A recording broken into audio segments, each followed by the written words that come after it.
Hindi ako makahanap ng trabaho pagkatapos ng graduation. Para hindi ako magutom, nagbukas ako ng maliit na private kitchen sa lumang bahay ng pamilya namin sa probinsya. Sabi ko private kitchen. Pero sa totoo lang, malayo ang lugar. Mabagal ang negosyo. Ang gusto ko lang naman talaga ay katahimikan. At mamuhay na parang sa tula. Pero hindi ko akalain na ang kusina ko pala ay konektado sa isang kahanga-hangang lugar. Noong gabing iyon, nakatitig ako sa isang kalderong bagong lutong baka. Ang maliit na pinto sa likod bahay patungo sa bodega ay bumukas. Pumasok ang unang bisita. Napatulala na lang ako. Isang babae na nakasuot ng punit-punit na pulang baluti. Mahaba ang buhok na nakatali ng mataas. May mga bakas pa ng dugo sa mukha niya na hindi pa nabubura. Mukhang matapang. Ngunit hindi maitago ang pagod sa mukha niya. Hawak ko pa rin ang sandok. Nagtaka akong nagtanong. Hindi pa ba tapos ang shooting? Ano? Ang ginagawa niyo sa likod bahay ko para sa isang historical drama. Ang babae, na si General Mukinglan ng Great Yan Dynasty, ay halatang hindi naintindihan ang ibig sabihin ng film crew. Hindi siya sumagot. Ang kanyang mga mata, na parang salawin, ay nakatitig sa hilaw na karne sa aking chopping board. Hindi ko mapigilang mapalunok. Medyo paos ang kanyang boses. May kasamang otoridad na hindi matatawaran. Ngunit mayroon ding bahid ng pag-usisa. Mahal na Ginoo, mayroon ba kayo rito ng anumang makapagpapalakas agad ng katawan? Mas marami, mas mabuti. Nagtaka ako. Ang mga hanay ng magagandang plato na porselana. Mga pinakamahusay na pampalasa na handa na. Hindi lahat ay para sa pagkain. Pero sa pag-iisip muli, ang paggawa ng ganitong action scene ay tiyak na malaki ang kakainin. Ang mga magagarang plating na iyon ay malamang na hindi nakakabusog. Kaya, lumingon ako at mula sa storage rack sa likod ng freezer. Kinuha ko ang compressed biscuit na orihinal na inihanda ni Chen Xiang para sa kanyang sarili. Kinuha niya ulit ang 2 lata ng selyadong instant beef broth. Tinuro ko ang mga tagubilin sa pakete. Sabi ko lang, "Heto, ito, high-calorie compressed dry rations. Ang isang piraso ay tatagal ng kalahating araw. At itong sabaw, ibuhos ang mainit na tubig. Mas masustansya kaysa anuman." Mukhang hindi kilala ni Mukinglan ang mga simpleng karakter sa packaging. Pero naiintindihan niya ang sinasabi ko. Nakatingin siya sa maliit na parisukat na ito na puno ng pagtataka. Kahit maliit lang ito. Talaga bang makakapalit ito ng 2 kainan? Ang 2 kahon na ito. Magkano ang halaga? Sasagutin ko ng tapat. Isang kahon, 40 pakete. 2 kahon, 80 pakete. Bigyan mo na lang ako ng 400 piso. Ituring mo na akong kalahating benta, kalahating regalo. May bahid ng pagtataka sa mga mata ni Mukinglan. 400 barya. Ang ganitong banal na bagay ay napakamura. Hindi siya nag-aksaya ng salita. Kinuha niya ang isang mabigat na bagay mula sa kanyang baywang at direktang inihagi sa aking marmol na mesa. Hindi na kailangan ng sukli. Kung ang epekto ay tulad ng sinabi mo, bababa ako muli sa susunod. Pagkasabi pa lang niya, binitbit niya ang 2 malaking kahon at bumaling para buksan ang maliit na pinto. At bigla na lang siyang naglaho sa dilim. Naiwan akong tulala habang pinupulot ang mga gamit sa mesa. Isang pilak na ingot. Mabigat ito, at may kakaibang sinaunang pakiramdam. Kinilabutan ako. Napasama ba ako? Pero ang bigat ng pilak na ito. Talagang mabigat. Kinabukasan ng umaga, hindi ko binuksan ang restaurant ko. Dala ang pilak, pumunta ako sa King Yadzai sa bayan. Ang may-ari ng gallery, si Suking, ay kaklase ko sa kolehiyo. Ang pamilya nila ay negosyante ng mga antigong gamit. Pagkakita niya sa pilak na ingot, halos lumuwa ang kanyang mga mata. Agad siyang nag-alok ng 12,000. Napatigil ako sandali. Ang 2 kahon ng compressed biscuits ay nagkakahalaga lamang ng 300. Pagkabenta nito, kumita ako ng mahigit 11,000. Naisip ko ang sinabi ng babae bago siya umalis, na babalik siya. Nagpasya ako. Diretso akong tumawag kay Uncle Zhang, ang supplier ng mga sangkap. Nag-order ako ng 20 kahon ng iba't ibang lasa ng high-energy rations. At maramihang vacuum-packed beef jerky. Susubukan ko. Kung sakaling ang likod na pinto na ito ay talagang patungo sa ibang mundo. Ang aking maliit na restaurant ay magiging isang supply station sa iba't ibang panahon. Sa panahong ito, ang dinastyang Dain, si Mukinglan ay may dalang 2 kahon ng biskwit. Nakaitay sa masukal na eskinita ng kuta ng bitsuan. Nararamdaman niyang lahat ay parang isang katawa-tawang panaginip. Bumalik siya sa kampo ng general na may pagdududa. Pagpasok pa lang ay nag-utos na siya. Naipatawag si matandang Dr. Sondaluson.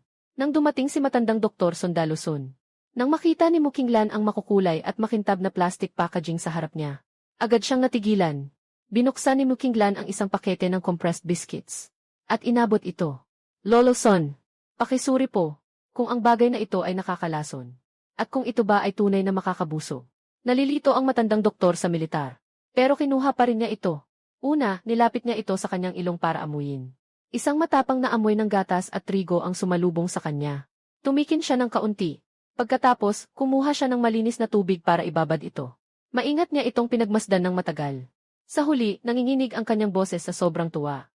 General, hindi ito nakakalason. At naglalaman ito ng napakataas na enerhiya. Talagang ito na ang legendary Bottom Valley Pill. Ang lasa nito, ang amoy nito, hindi pa ako nakakita ng ganito kasarap na pagkain. Nakatingin siya kay Mukinglan na puno ng paghanga. Simula nang matrap ang hukbo sa labas ng Bichuan City. Bumalot ang alikabo. Ninakaw ang mga suplay. Hindi dumating ang mga susunod na suplay. At hindi rin makuha ang lungsod. Malapit na ang mga sundalo sa puntong kakainit na nila ang sarili nilang mga anak. Agad na nag-utos si Mukinglan.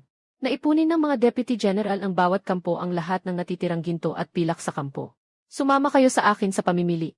Bumaling ang deputy general at tinanggap ang utos. Ngunit para kay Lao Junison, tila imposible ang narinig niya. Pamimili. Batang general. Ang lupain sa loob ng 100 milya ay abo na. Saan nagmula ang negosyanteng nagbebenta ng ganitong mahiwagang bagay? Tumango si Mukinglan at nagsabi. Sa dulo ng abandonadong eskinita sa labas ng lungsod. Mayroong kakaibang tindahan. Nag-aalalang sabi ng tenyente. General, kanina lang ay nagpatrolyo ako sa lugar na iyon. Sinira na iyon ng mga barbaro. Nagsitakas na ang mga tao. Sino pa ang magiging tindera? Kapag may kakaiba, may masama. General, mag-ingat po kayo. Pinayuhan siya ng lahat. Ngunit tumingin si Mukinglan sa dalawang tenyente. Mahina ngunit malakas ang kanyang tinig. Kayo. Sino pa ang may ibang paraan para makakuha ng pagkain at tubig? Isinara ng tenyente ang kanyang tuyong bibig. Nakabibinging katahimikan ang bumalot sa kampo. Sa kasalukuyang sitwasyon, kahit na ito ay patibong ng mga halimaw, kailangan nilang sumugal. Sa sandaling iyon, isang mabigat na yabag na sinamahan ng kalansing ng baluti ang narinig.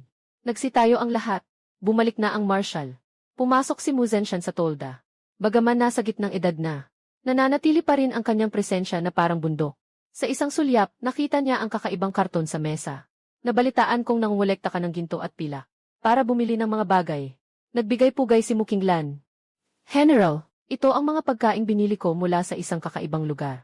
Nasuri na ito ni Lolo Son. Hindi nakakalason. At nakakabusog talaga. Agad namang sumunod si Lolo Son. Tama. Banal na bagay. Talagang banal na bagay. Tiningnan ni Muzenshan ang napakagandang pagkakaimprenta at kakaibang balot na hindi pa niya nakikita. Hindi na siya nagsayang ng salita. Magdala ng isang grupo ng mga piling sundalo. Sumama kayo sa akin para tingnan. Agad na sumang-ayon si Mukinglan. Dala ang 30 bihis na mga mamamatay tao. Pumasok sila sa madilim na eskinita. Nakatayo siya sa harap ng kumikinang na ilusyonaryong kortina ng pinto. Huminga siya ng malalim. At siya ang unang pumasok. Sinundan siya ng 30 sundalo. Ngunit sa susunod na sandali, napatulala si Mukinglan. Nakatayo siya sa moderno kong kusina. At nang lumingon siya, siya lang ang pumasok. Nasaan sila? At sa puntong ito, sa eskinita. Nakatayo ang mga sundalo sa mga guho, nagkatinginan. Nasaan ang tindahan? Nasaan ang general? Nabalisa ang kapitan na naghahanap sa paligid. Ngunit maliban sa mga gibang pader at mga basag na ladrilyong may dugo, wala naman. Mag-iwan ng kalahati para bantayan dito. Ang kalahati ay sasama sa akin para iulat sa marshal. Nagsisimula na silang kumilos. Ngunit nakita nila si Mukinglan na lumabas muli mula sa kawalan. Nakatingin sa kanila ng naguguluhan. Bakit hindi kayo pumasok? Nagsitindig ang mga balahibo ng mga sundalo. Lumunok ang kapitan. Pinipigilan ang takot. General, pumasok na kami. Pero puro guho lang ang nandoon. Wala kayo. At wala ring tindahan. Nalilito si Mukinglan. Sinubukan niya ulit kasama ang iba. Pareho pa rin ang resulta. Tanging siya lang ang makakapasok sa kusinang iyon. Naintindihan na niya. Ito siguro ay isang pagkakataon na para sa kanya lamang. Kaya naman, kinolekta niya ang mga pilak at tanso na ibinigay ng mga sundalo. At muli siyang pumasok sa pintong iyon. Pagpasok ko pa lang, ay nabunggo ko siya. Kanina, abala ako sa likod. Narinig ko ang sensor sa likod na paulit-ulit na nagsasabing, welcome. Paulit-ulit niyang ginawa iyon. Nainis ako. Akala ko kung sinong bata ang nanggugulo. Kaya lumabas ako dala ang sandok. Pag-angat ko ng tingin, nakasalubong ko si Mukinglan. Nataranta ako sa mahabang espada sa kanyang baywang. Nandito ka na. Pinilit kong pakalmahin ang sarili ko. Nakita ni Mukinglan na nakatitig ako sa kanyang espada. Napagtanto niyang nagambala niya ang isang bihasa. Kusa siyang nagpaliwanag. Bumili ako ng makakain. Sabi niya, isang malaking supot ng pilak at tanso ang ibinuhos niya sa mesa. Ito. Magkano ang mabibili nitong tuyong rasyon na tulad ng dati? At tubig. Kailangan namin ng maraming tubig. Tiningnan ko ang mga nakakalat na kayamanan sa mesa. Agad na naakit ang aking paningin sa tatlong malalaking piraso ng pilak. Mas maganda pa ang kalidad nito kaysa sa huli. Dagdag pa ang mga nagkalat na piraso ng pilak at mga kakaibang barya. Ito ay isang malaking kayamanan. Napalunok ako. Sinikap kong panatilihin ang pagiging kalmado ng isang dalubhasa. Tinuro ko ang 20 kahon ng compressed biscuits na kakadating lang sa sulok, at 10 kahon ng mineral water na aking idinagdag. Kunin mo muna ito. Maliit lang ang aking operasyon. Ito lang ang kaya ko sa ngayon. Tumango si Mukinglan, at tinanong ang pinakamahalaga. Kung bibisita ako sa susunod, maaari ka bang maghanda ng mas marami? Kung magkakaroon ng tig 50 kahon, magbibigay ako ng malaking halaga. Walang pag-aalinlangan akong pumayag. Walang problema. Bukas, darating ka ng maaga para kunin ito. May bahagyang pag-aalangan sa aking puso. Pagkatapos ng lahat, ang mga bagay na ito ay nagkakahalaga lamang ng ilang libong yuan sa modernong panahon. Kinuha ko ang mga nakabalot na baboy mula sa aking bag. At ilang bote ng mataas na grado na Hongsing Ergotoo ang ibinigay ko sa kanya. Ito ay mga libreng regalo. Ang alak na iyon ay nakakapagpalibot ng dugo. At nakakapagdisimpekta rin ng sugat. Isinukli ni Mukinglan ang kanyang mahabang espada. Nagbuhat siya ng ilang beses, bago niya nailabas lahat ng gamit. Pagkaalis niya, agad kong nilock ang likurang pinto. Mabilis ang tibok ng puso ko na parang tambol. Pumili ako ng 2 pilak na may tatak mula sa mga kayamanan. Kumuha rin ako ng ilang kakaibang barya. Ang natira ay itinago ko sa lihim na lagayan sa ilalim ng kalan. Pagkatapos ay nagtungo ako sa Kinyazhay. Nang makita ako ni Suking, nagningning ang kanyang mga mata na parang bumbilya. Chef Lin, saan mo naman nakuha itong kayamanan? Inilapag ko ang pilak sa mesa. Diretso sa punto. Tingnan natin. Magkano kaya ito? Buong pagmamahal na hinawakan ni Suking ang pilak. Dahan-dahan. May tatak opisyal ito. Napakaganda ng kalidad. Sa ganitong antas, bibigyan kita ng 25 kada isa. 50,000. Ano sa tingin mo? Napakalakas ng tibok ng puso ko. Pero sa labas, kalmado ako. Kinuha ko ulit ang 3 barya. Tingnan natin itong iba. Lumapit si Suking para tingnan. Nakasimangot siya, dahil sa kanyang pamilya. Nakakita na siya ng maraming lumang barya. Ngunit ang hugis ng 3 tansong barya na ito, ang mga disenyo, kahit ang mga sulat dito, hindi niya ito nakita noon. Ngunit ang gilid ng tansong barya na ito ay bilugan. Mayroon itong kintab na dulot ng madalas na paghawak. Hindi ito peke na ginawang luma. Ganitong uri ng barya. Hindi ko maintindihan. Malalim na huminga si Suking. Ngunit ang kintab at ang material nito ay tunay na tunay. Kung ito ay pera ng isang maikling buhay na dinastya na nawala sa kasaysayan. Kung gayon, ito ay isang natatanging piraso. Hindi matatawaran ang halaga. Tumingala siya sa akin. May komplikadong ekspresyon. Shai, magsabi ka ng totoo. Nakakita ka ba ng malaking libingan? Sabi ko na lang, mula pa sa mga ninuno. Tingnan mo lang, kung bagay sa iyo, ibebenta ko. Kung hindi, ibabalik ko. Napangiti na lang si Suking. Hindi pa sapat ang aking kaalaman. Ganito. Tanggapin ko muna ang mga silver ingot. Kukuhanan ko ng litrato ang 3 barya na ito at ipapadala ko sa aking lolo. Siya ang presidente ng Provincial Cultural Relics Association. Hayaan nating tingnan niya ang mga ito. Sumang-ayon ako. Habang pinapanood ko si Suking na maingat na kinukuhanan ng litrato ang mga tanso sa lahat ng anggulo. Mas lalo akong lumalakas ang loob. Bago umalis, kumuha ulit ako ng 1 piraso ng pilak. Tiningnan ito ni Suking. Sigurado siyang purong pilak ito.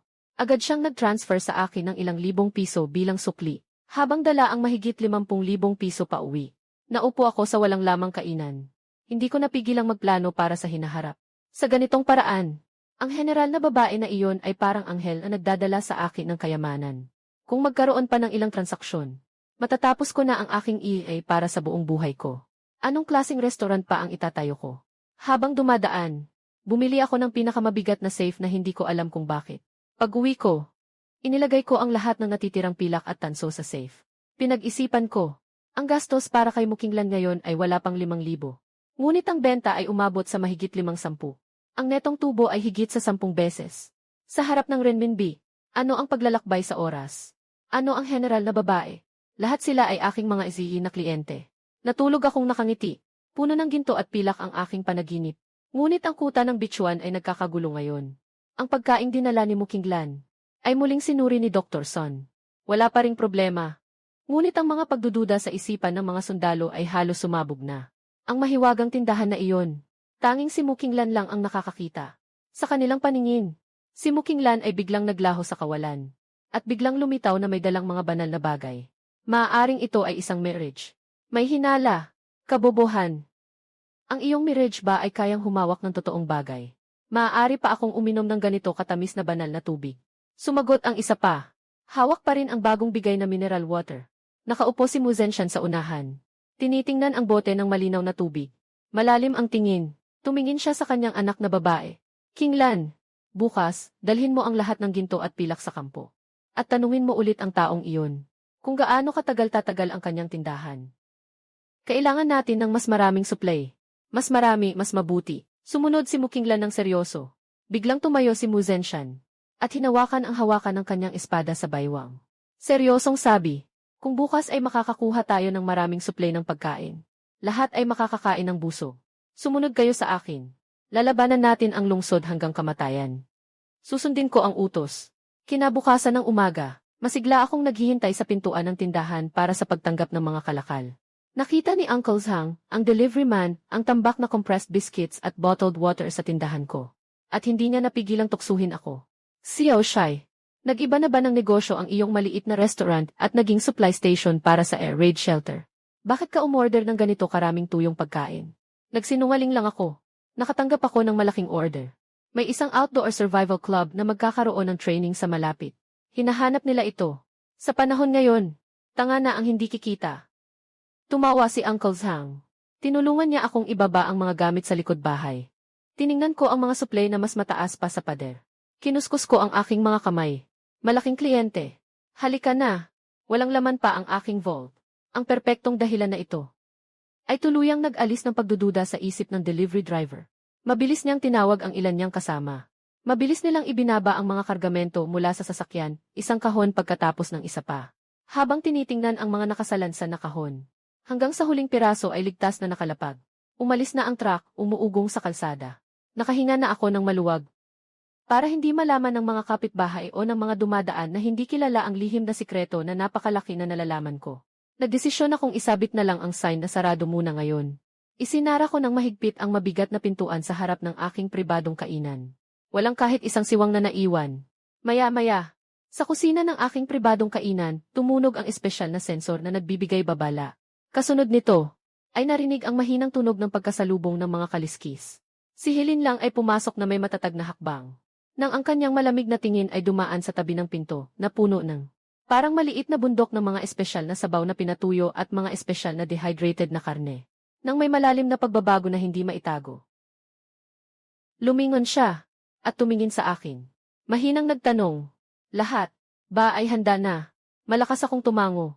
Tinapik ko ang karton sa tabi ko. May bahid ng pagmamalaki sa kanyang boses bilang isang top chef. Lahat ay handa na. Wala kahit isa. Kaya ang isa o dalawang ginto ay humigit kumulang 31 hanggang 36 gramo. Napakaganda ng kalidad ng iyong gintong bar. Mabigat din ito. Talagang magandang kayamanan. Sa detalyadong paliwanag ni Kui Changxia. Sumasang-ayon din ako ng paulit-ulit.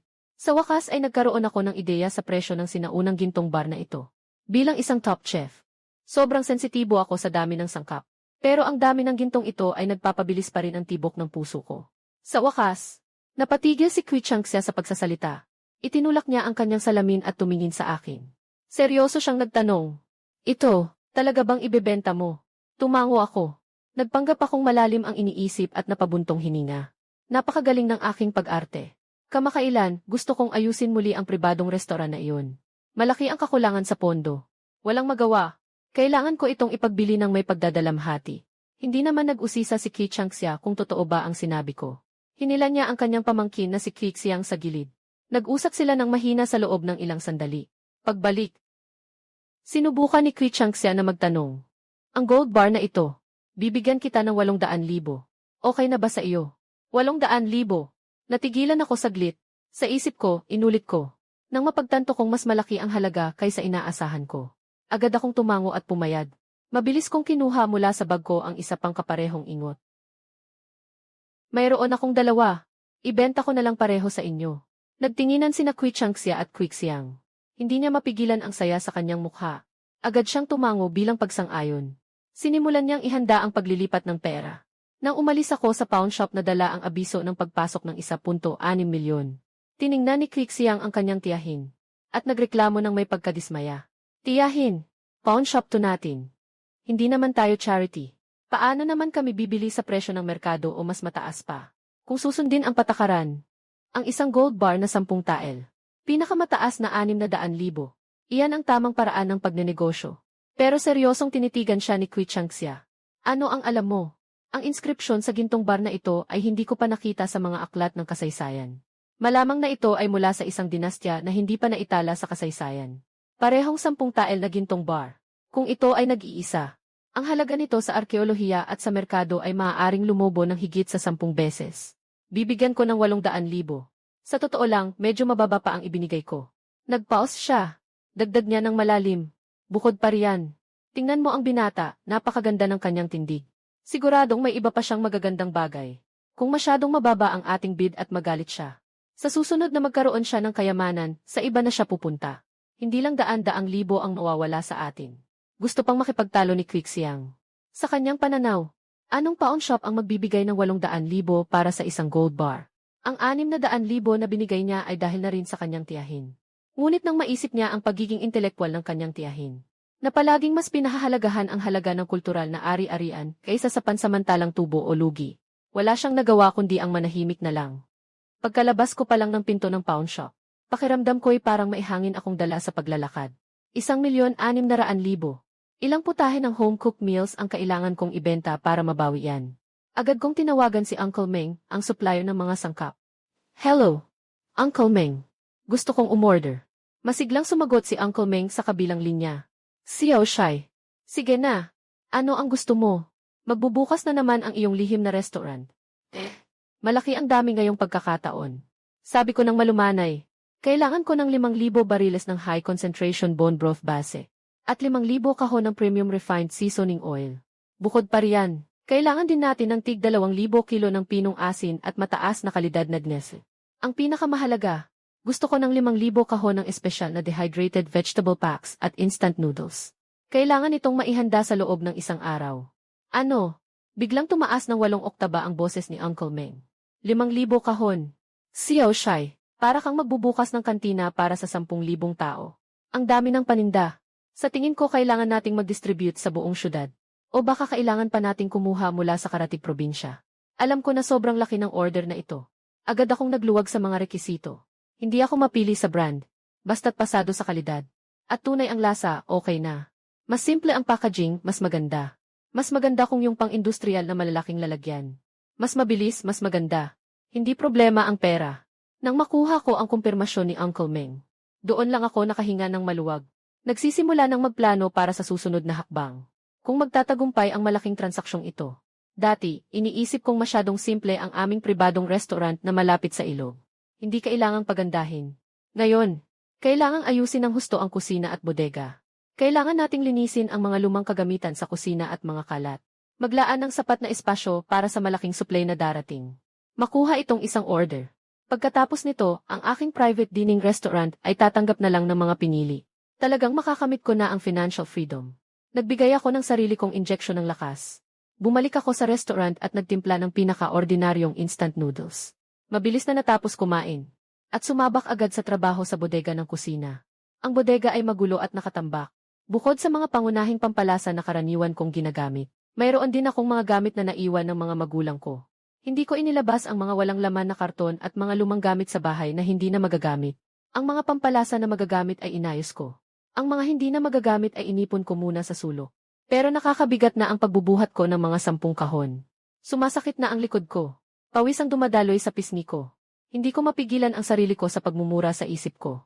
Nakakainis na time travel system na ito. Hindi ba pwedeng magbigay ng kahit konting user-friendly service? Kung bawat malaking transaksyon sa hinaharap ay kailangan kong buhatin. Yung likod ko bilang isang top chef, mawawala na ba? Pagkatapos kong magreklamo, biglang may tumunog na malinaw na electronic sound sa isip ko.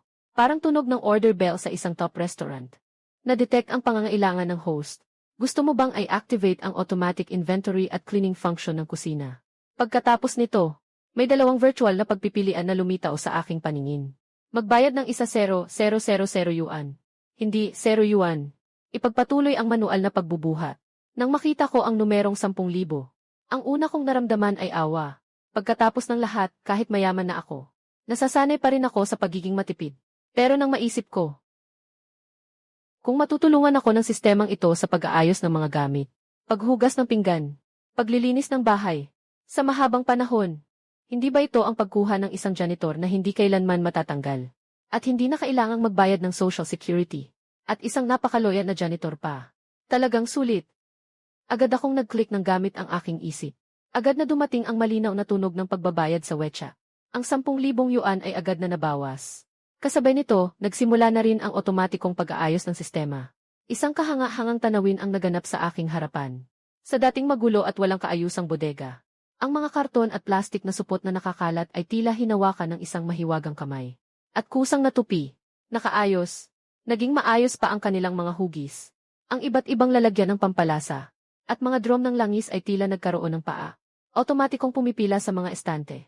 Mga supply na hindi kasya sa estante ay maayos ding nakasalansan sa itaas. Hindi lang yan. Ang mga dingding na dating puno ng usok at alikabo, mga estante, ay biglang naging malinis.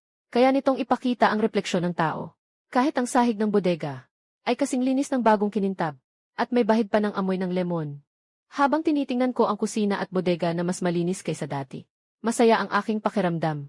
Naisip ko, sulit na sulit ang 10,000 piso. Nakaupo ako ng maluwag sa bar. At nagbuhos ng isang basong pinakamagandang longjing tea para sa sarili ko. Magpapahinga muna sana ako. Pero pagkaupo ko pa lang, tumunog na ulit ang telepono. Si Uncle Meng pa rin ang tumatawag. Uncle Meng, nakuha mo na ba ang mga kalakal? Masigla ang tono ko. Pero si Uncle Meng sa kabilang linya ay tila nag-aalangan. Nanginginig na sinabi, Xiao Shai, may isang bagay. Sa tingin ko kailangan kong ipaalam sa iyo. Natatakot akong malugi ka. Nalaglag ang puso ko. Umupo ako ng tuwid. Sige po. Nakikinig ako. Tungkol sa restaurant mo. Noong wala ka sa bahay noon. Hindi ba't ipinagkatiwala mo ito sa iyong tiyahin na si Zhao Rongrong sa loob ng kalahating taon? Bumuntong hininga si Uncle Meng. Ang tiyahin mo. Hay, mukhang nakapag-utang siya ng malaki sa mga supplier gamit ang pangalan ng restaurant. Marami sa mga wholesaler na kilala ko ang lumapit sa akin para magtanong. Napakabigla ko. Halos mabitawan ko ang tasa ng tsaan na hawak ko. Utang sa mga paninda. Hindi ba't sinabi niya noon na mahirap ang negosyo? At palagi siyang nalulugi. Hindi ba't para sa iyo rin ang pagkuha ko ng mga paninda? Kaya ako nakipag-ugnayan sa ilang malalaking negosyante sa paligid. Ipinaliwanag ni Uncle Meng. Nang marinig nilang para sa iyo ang mga ito, nagbago ang mga mukha nila. Kaya ako na ang nagsiguro na nakapagbayad ka na ng paunang bayad. Kaya pumayag silang ibigay ang mga gamit. Sabi nila, marami raw utang si Zhao Rongrong. Nag-aalala silang lahat na hindi mo babayaran. Pagkatapos kong marinig ang sinabi ni Uncle Meng, natawa na lang ako sa inis. Noong nakaraang taon, nagkaroon ng aksidente ang mga magulang ko. Nasarurok ako ng aking karera. Wala akong panahon para asikasuhin ang maliit na restaurant na ito. Lumabas ang tiyahin kong si Zhao Rongrong at nag-alok na tutulong na bantayan ito. Naging malambot ang puso ko noon. Naisip ko, pamilya naman. Pinirmahan ko lang ang kontrata, na ang kita at lugi sa operasyon ay sasagutin ko. Pagbalik ko sa baryo noong nakaraang buwan, si Zhao Rongrong ay nagpapanggap araw-araw sa harap ko, na walang customer ang kainan na ito, at nalulugi ito buwan-buwan, at humihingi pa siya ng sahod sa akin. Hindi ko talaga pinaniniwalaan. Pinagkakitaan ng mga magulang ko ang restaurant na ito para suportahan ako sa loob ng 20 taon. Nandyan ang reputasyon. Paano naman malulugi? Nagkataon lang na nag-expire ang kontrata. Kaya direkta ko na lang itong binawi. Pero hindi ko talaga inaasahan. Nagagamitin niya ang pangalan ng Linjiang Private Kitchen para mangutang sa labas. Uncle Meng, those old acquaintances who have been supplying us for years should not have let her buy on credit, right? I asked, suppressing his anger. Uncle Meng chuckled. Old acquaintances are shrewd. At first, they let her owe a little. Later, they saw it was hard for her to pay. Hindi na siya nagbigay ng supply. Talagang naghanap siya ng ilang bagong negosyante na hindi masyadong nakikipagtulungan. Nanghiram siya gamit ang pangalan ng lumang tindahan ninyo. Naintindihan ko agad. Ito yung tipikal na pagpatay sa kakilala, tapos pag hindi nakuha, papatayin na yung iba. Ngumisi ako. Sabi ko kay Uncle Meng. Tito Meng, salamat sa pagsabi ng totoo. Pakiusap, ipaalam mo sa mga wholesaler. Nakasaad sa kontrata, nakasulat. Ang operator sa kalahating taon ay si Zhou Rongrong. Nag-anunsyo rin ako noong binalik ko ito. Sino ang may utang? Sila ang dapat nilang puntahan. Kung hindi nila ibibigay, hayaan na nilang magsampa ng kaso. Makikipagtulungan ako ng husto para magbigay ng ebidensya. Pero ang pera, hindi ko talaga sila tutulungan na bayaran kahit isang sentimo. Sumang-ayon si Uncle Meng ng paulit-ulit. Binabaan niya ang telepono. Kinuskus ko ang aking sentido. Nag-aalangan kung tatawagan ba si Zhou Rongrong para kumprontahin siya. Pero naisip ko, ang ganitong tao ay mas makapal pa ang mukha kaysa sa pader ng lungsod. Kung ako ang unang lalapit sa kanya, ako ang mahihirapan. Kaya hayaan na lang. Sa legal na paraan, wala akong obligasyon na tulungan siyang punan ang kanyang pagkakamali. Malapit na tanghali. Nagpadala si Uncle Meng ng unang batch ng mga kalakal. 3,000 bariles ng concentrated bone broth at 2,000 kahon ng noodles. Dahil sa problema ni Auntie, mas naging mabilis ako. Agad kong binayaran ang natitirang bayad para sa mga kalakal na ito. Nagbigay pa ako ng ilang daang piso kay Uncle Meng bilang dagdag na bayad sa kanyang pagod. Uncle Meng, huwag po kayong mag-alala. Hindi ako kailanman nagkakautang. Dumating na ang susunod na shipment. Bayad agad, di ba? Tiningnan ni Uncle Meng ang impormasyon ng transfer sa kanyang cellphone. Ngumiti siya, ang kanyang matandang mukha ay tila isang bulaklak. Maganda ang relasyon natin. Xiao Shai, ang pagiging prangka mo ay eksaktong katulad ng iyong ama noon. Kailangan mo agad ang shipment na ito. Marami dito, ako ang naglabas ng pera. Dahil ganyan ka kasaya. Kaya naman panatag na ako. Hindi ko talaga naisip na babaan ang presyo. Pagkatapos ng transaksyon namin kay Mukinglan. Iyon ay totoong daang beses na tubo. Ang hiling ko lang ay kumpleto ang mga supply. Para maging matatag ang landas ng pagpapagaling sa pamamagitan ng pagkain. Huwag na huwag kang bibigyan sa kritikal na sandali. Dahil sa hirap ng pagpasok at paglabas sa kusina. Pinaiwan ko rin kay Uncle Meng ang 2 maliit na stainless steel na cart. Plano kong gamitin ang automatic inventory function ng system. Para punuin muna ang mga cart. Kapag dumating si Mukinglan, diretso na niyang itulak palayo. Pinakamataas ang efficiency. Pagkaalis ni Uncle Meng. Isinara ko ang malaking pinto ng restaurant na nakaharap sa kalsada. Tanging ang mahiwagang likurang pinto ng kusina na patungo sa ibang dimensyon ang naiwan. Bahagyang umalog ang hangin sa kusina. Malinaw na tumunog ang alerto. Si Mukinglan, nakasuot ng pilak na baluti, ay pumasok na may bahid ng usok ng digmaan. Nang makita niya ang 2 puno sa pintuan. Sa mga maayos na maliliit na kariton, agad na lumiwanag ang kanyang matatapang na mga mata. Boss Shai, ikaw ay napakahanda. Halatang nagulat siya sa tanawin. Pinagpag ko ang alikabok sa aking mga kamay. Ang mga manggagawa ay gustong maging mahusay sa kanilang gawain. Ang paghahanda ang susi. Sa 2 trolley na ito, mas mabilis kang makakapaglipat ng karga. Ikaw muna ang magtulak ng isang trolley palabas. Pagkatapos mong ibaba ang karga, ibalik mo ang walang laman. Dito, agad ko itong pupunuin para sa iyo. Tumango si Mukinglan, hindi na siya nag-aksaya ng salita. Una niyang kinuha mula sa kanyang dibdib ang isang mabigat na supot na gawa sa balat ng tupa at ibinigay sa akin. Nang tanggapin ko at tingnan, nakasalansan doon ang buong 20 piraso ng gintong bar. Kasama ang paunang bayad. Ang natitirang bayad ay eksakto. Bayad at karga, kumpleto na. General Mew, dalhin na ang mga karga. Tumango muli si Mukinglan, gamit ang isang kamay. Tinulak niya ang mga suplay na magpapalakas sa mga tao sa modernong panahon. Tinulak niya ang mga suplay na magpapalakas sa mga tao sa modernong panahon palabas ng likurang pinto. Sa labas ng likurang pinto. Sa mga guho sa labas ng lungsod ng Yongzhou. Ang mga sundalong tapat ng hukbo ni Mu ay naghihintay na. Nakita nila ang general ng pamilyang Mu na nagtutulak ng kakaibang sasakyang hindi pa nila nakikita. Puno ng mga kahon ang sasakyan na may kakaibang amoy. Halos lumuwa ang mga mata nila. Pagbaba ng karga. Pagkarga sa karwahe. Mabilis at maayos ang galaw. Si Mukinglan ay pabalik-balik sa pagitan ng 2 mundo. Unti-unti, may napansin siyang isang napakakakaibang bagay. Tinulak niya ang isang cart ng mga paninda. Sa loob lamang ng ilang minuto, nang bumalik siyang hawak ang walang laman na cart. Ang mga supply sa kabilang cart ay parang sa lamangka. Nakaayos ng maayos. Kahit ang anggulo ay perpekto. At ako, ang may-ari ng tindahan, ay kalmadong nakatayo sa tabi, umiinom ng tsaa. Wala man lang kahit isang patak ng pawis sa katawan niya. May bahid ng paggalang sa kanyang mga mata. Ang tindahang ito ay konektado sa oras at espasyo. Ang may-ari ay kayang gumamit ng banal na kapangyarihan para magbenta. Tila makatuwiran din. Mabilis. Natapos na ang paghahatid ng unang batch ng sabaw at tinapay. Ipinaliwanag ko kay Mukinglan. General Mew, limitado lang ang espasyo sa kusina ko. Kaya ito lang muna ang maibibigay ko sa iyo ngayon. Bumalik kapag kalipas ng 2 oras. Dapat ay dumating na ang natitirang mga pampalasa at supply. Pagdating ng mga iyon, ibibigay ko na sa iyo lahat ng sabay-sabay. Walang pag-aalinlangan si Mukinglan. Lumingon siya para umalis. Sa pagkakaroon ng mga pagkaing ito na mataas sa kalori. At makakapagbigay ng mabilis na lakas. Ang tsansa na manalo ang hukbo sa pag-atake sa Yongzhou City ay tataas ng hindi bababa sa 30%. Ngunit habang papalapit sa pinto, parang may naalala siya bigla. Bigla siyang huminto. Lumingon siya, may bahid ng pag-asa sa kanyang mga mata. Boss Shai, bukod sa mga rasyon na ito para mabuhay, mayroon ka ba ang gamot para sa sugat ng espada? O kaya naman, malakas na alak para linisin ang sugat? Mas marami, mas mabuti. Natuwa ako nang marinig ko iyon. Parang tinamaan ako sa sarili kong baril. Bilang isang top chef, ang kaalaman ko sa iba't ibang medicinal cuisine at high-purity cooking wine at medical alcohol ay hindi mas mababa sa doktor. Nababahala ka ba na kapag nasugatan ang mga tao, magkakaroon ng impeksyon ang sugat nila? At walang gamot. Tumango ako habang nakangiti. Madali lang yan. Basta't may pera. Hahanap ako ng pinakamagaling na doktor para sa iyo, mas matindi pa sa alak. Sisiguraduhin kong mabubuhay ang mga sundalo mo.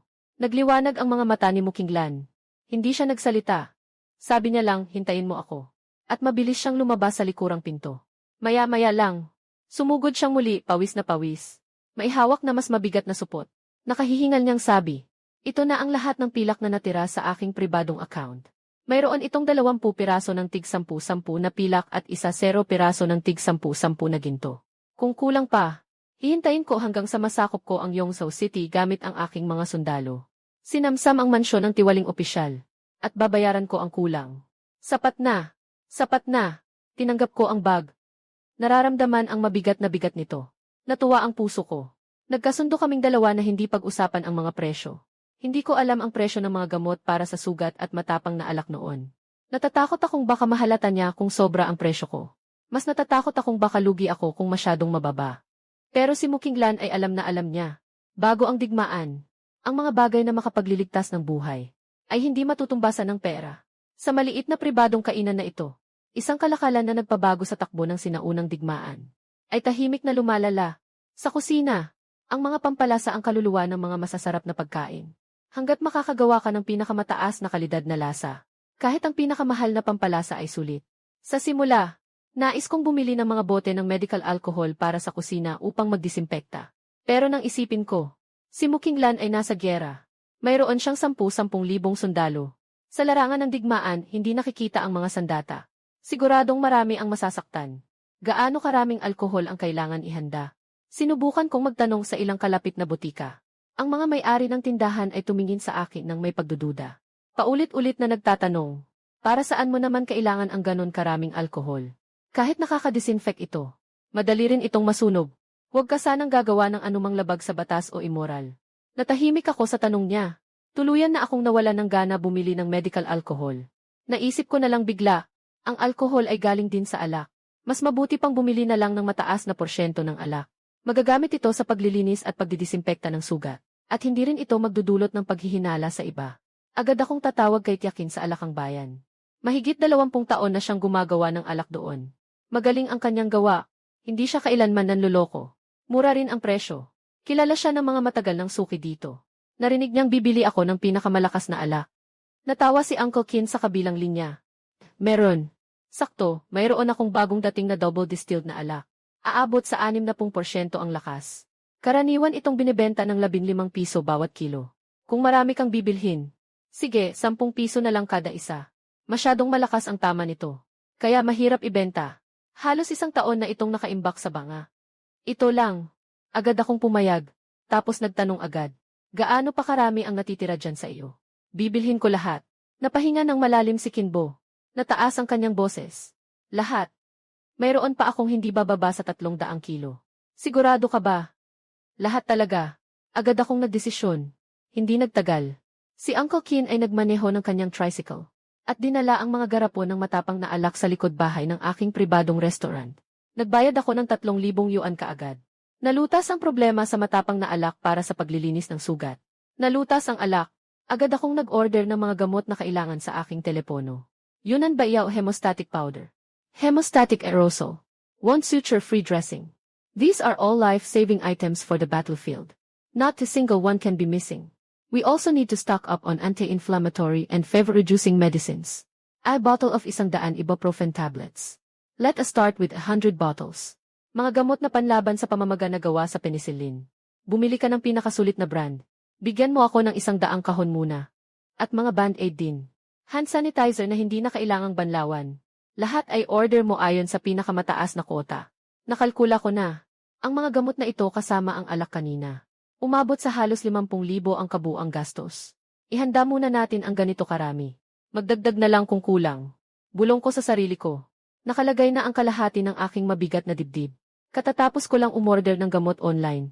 Dumating na ang pangalawang kargamento ng mga sangkap ni Uncle Meng. Pumasok si Uncle Meng sa kusina. Ang dating punong-puno na bodega at mga istante ay malaki na ang bakanting ayon. Naguguluhan ang mukha. Bata. Yung daan-daang kilo ng baka at mga rasyon na ipinadala kanina. Nagawa na agad. Masaya kong tumatawa. Tio Meng, nagmamadali sila.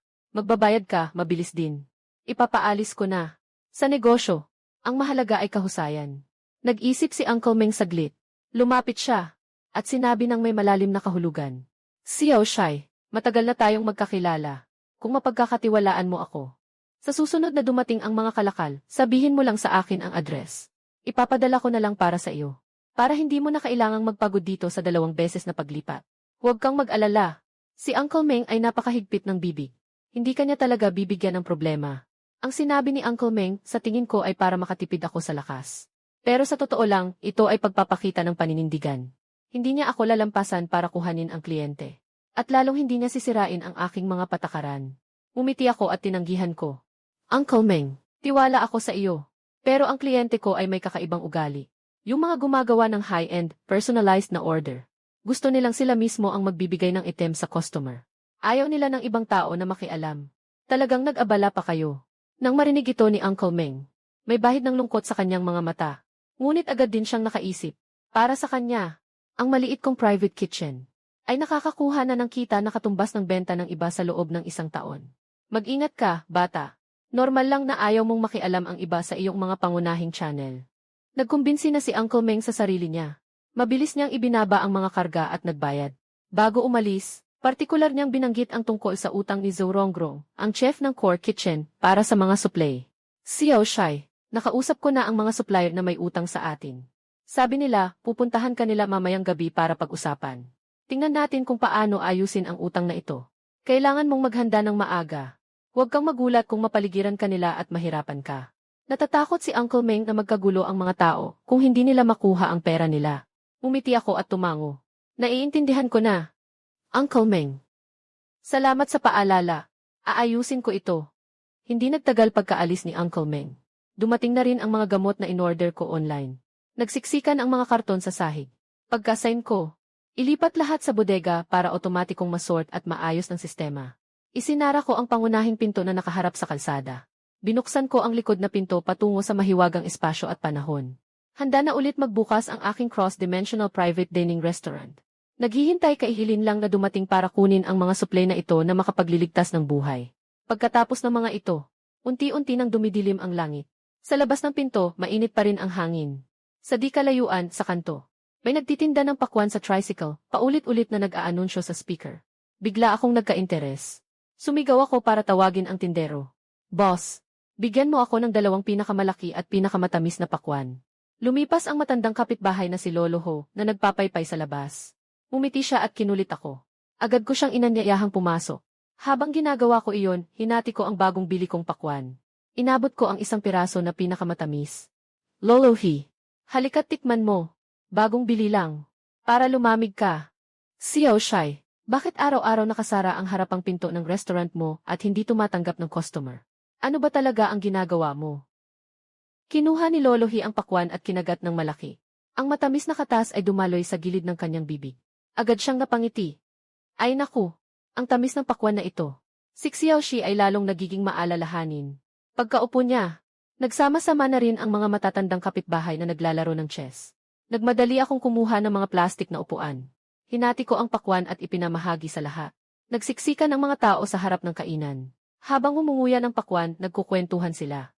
Habang nag-uusap, nagsimula nang magtanong ang mga matatandang kapitbahay tungkol sa aking kalagayan.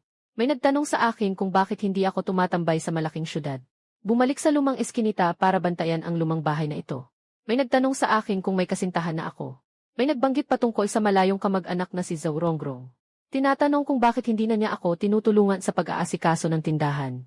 Sinamantala ko ang pagkakataon para magkunwaring malungkot. Tungkol sa kung paano sinira ni Zhao Rongrong ang pangalan ng restaurant at nangutang sa labas para sa mga suplay. Tungkol sa kung paano sinira ni Zhao Rongrong ang pangalan ng restaurant at nangutang ng malaki sa labas para sa mga suplay. Tungkol sa kung paano si Zhao Rongrong ay nagpautang sa labas ng restaurant. At gusto pa niya akong magbayad ng sahod niya. Sinabi ko ng detalyado. Sa huli, bumuntong hininga ako. Nag-aalala ako. Si Uncle Meng, ang mga supplier na hindi nabayaran ngayong gabi ay pupunta. Ako ay isang mas bata. Kahit na tama ka. Natatakot ako na marami sila. Hindi malinaw ang sasabihin. Pagkasabi nito, nagulat ang mga lumang kapitbahay. Nagalit silang lahat. Masyadong masama ang kamag-anak mo. Ginagamit niya ang tindahan mo para kumita. Kung hindi ka kikita, okay lang. Nakalulungkot na nagpapautang ka pa sa likod mo. Xiao Shai, huwag mo siyang tutulungan sa pagbabayad. Isa siyang walang katapusang butas. Kung babayaran mo siya minsan, sa susunod ay mas lalala pa siya. Ano ang kinatatakutan mo? Kami, mga matatanda, ay nandito para magpatunay para sa iyo. Sa pagnenegosyo, kailangang maging makatwiran. Kung sila ay maging walang katwiran, hayaang sila ang magdemanda sa korte. Ano ang kinalaman mo dyan? Nakikita ang kasiglahan ng lahat. Ako ay naaantig at nakakaramdam ng pagsisisi. Gagamitin ko ang kabutihan ng mga kapitbahay para harapin ang mga supplier.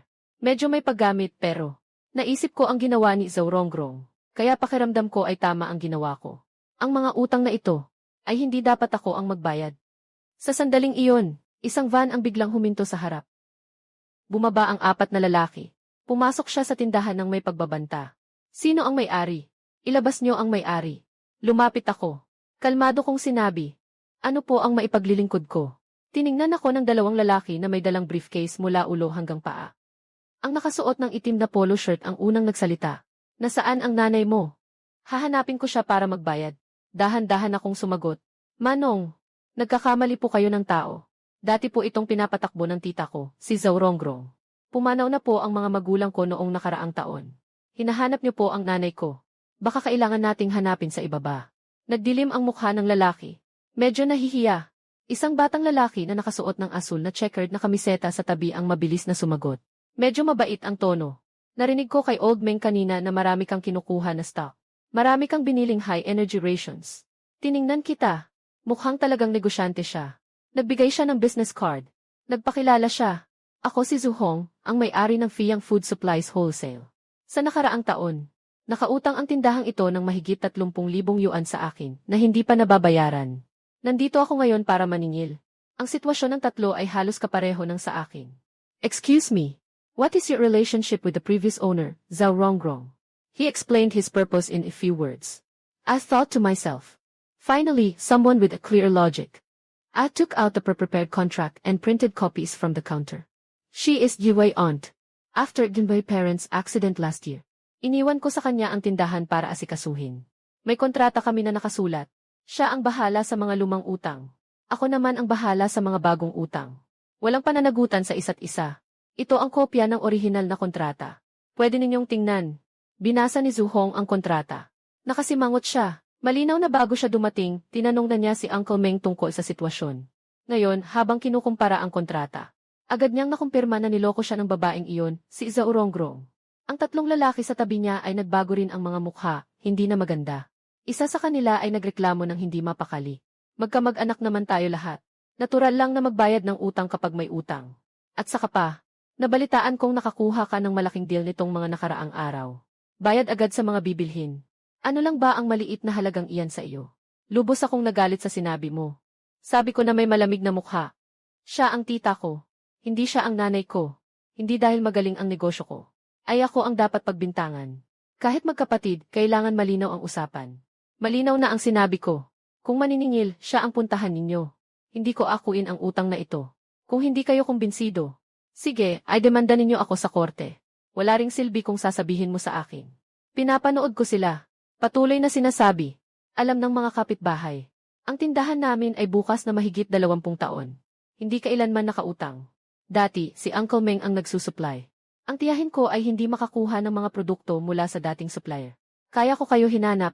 Noong nangutang kayo sa kanya, hindi ba ninyo nalaman kung kanino ang tindahan? Nagtinginan ang dalawang lalaki. Hindi sila makapagsalita. Nalaman nila. Pero ang iniisip lang nila noon ay agawin si Uncle Meng. Mas maraming customer na maagaw. Dahil sa kasakiman, hindi na inisip ang panganib. Sa puntong ito, ang mga dating kapitbahay sa labas ay nagtipon din para tumulong sa pagsuporta. Nga, lahat kami ay makapagpapatunay. Si Zhao Rongrong ay nagtrabaho dito ng 1 taon. Hindi humingi ng kahit 1 sentimo ng upa si Xiao Shai sa kanya. Ang galing niya. Naloko na ang mga kamag-anak, pati ang mga hindi kakilala. Kayo na negosyante, dapat may batas. Kung sino ang may utang, doon kayo maghanap. Ano bang kakayahan ang manakit ng bata? Nagbubulungan ang mga dating kapitbahay. Nailahad nila ng malinaw ang buong pangyayari. Nang marinig ni Zhu Hong, hindi siya nagalit. Bagkus, seryoso niya akong tiningnan. Boss Shai. Alam ko na wala kang obligasyon na bayaran ang utang niya. Kung hahanapin natin siya ngayon, malamang ay wala na tayong mababawi. Tingnan mo, okay ba ito? Dahil gayon ay may malaki kang deal. Pwede bang sa amin na rin kayo kumuha ng mga susunod na order? Para kumita rin kami ng pinaghirapan namin. Para mabawi ang aming lugi. Doon ko lang na-realize, ang 4 na tao na dumating ngayon. Kunwari lang sila nang hihingi ng bayad. Ang totoo, gusto nilang kumuha ng negosyo. Narinig nila na malaki ang benta ko rito. Gusto mong makibahagi. Tumingin ako kay Zhu Hong. Nakita kong sabik ang kanyang mga mata. Pagkatapos ay tumingin sa 3 lalaki sa tabi niya. Bagaman mayroon pa rin silang kaunting pagtutol. Tumango rin sila. Nag-isip ako sandali. Tumango ako at sumang-ayon. Kung kinakailangan, maaari kong pag-isipan. Pero ang kondisyon ay, dapat mataas ang kalidad ng mga produkto. Hindi dapat mas mahal kaysa kay Uncle Meng. Kaya nyo ba yan? Sumang-ayon si Zhu Hong. Natatakot na baka magbago ang isip ko. Aktibo siyang pumasok at naglibot sa tindahan. Nakita niya na bagaman simple ang kusina at mga estante, ay maayos kong naasikaso. Walang bahid ng alikabok. Kitang-kita na pinaghirapan ang pagpapatakbo nito. Naisip niya muli ang sinabi ni Uncle Meng, na lahat ng pagbili ko ng paninda ay cash. Mas lalong naging sigurado si Zhu Hong. Ang batang boss na si Xiao Shi na ito, ay tiyak na may malaking sponsor sa likod niya. Imposibleng may umorder ng ganito karaming sangkap para sa private dining, at makapagbayad agad ng deposito.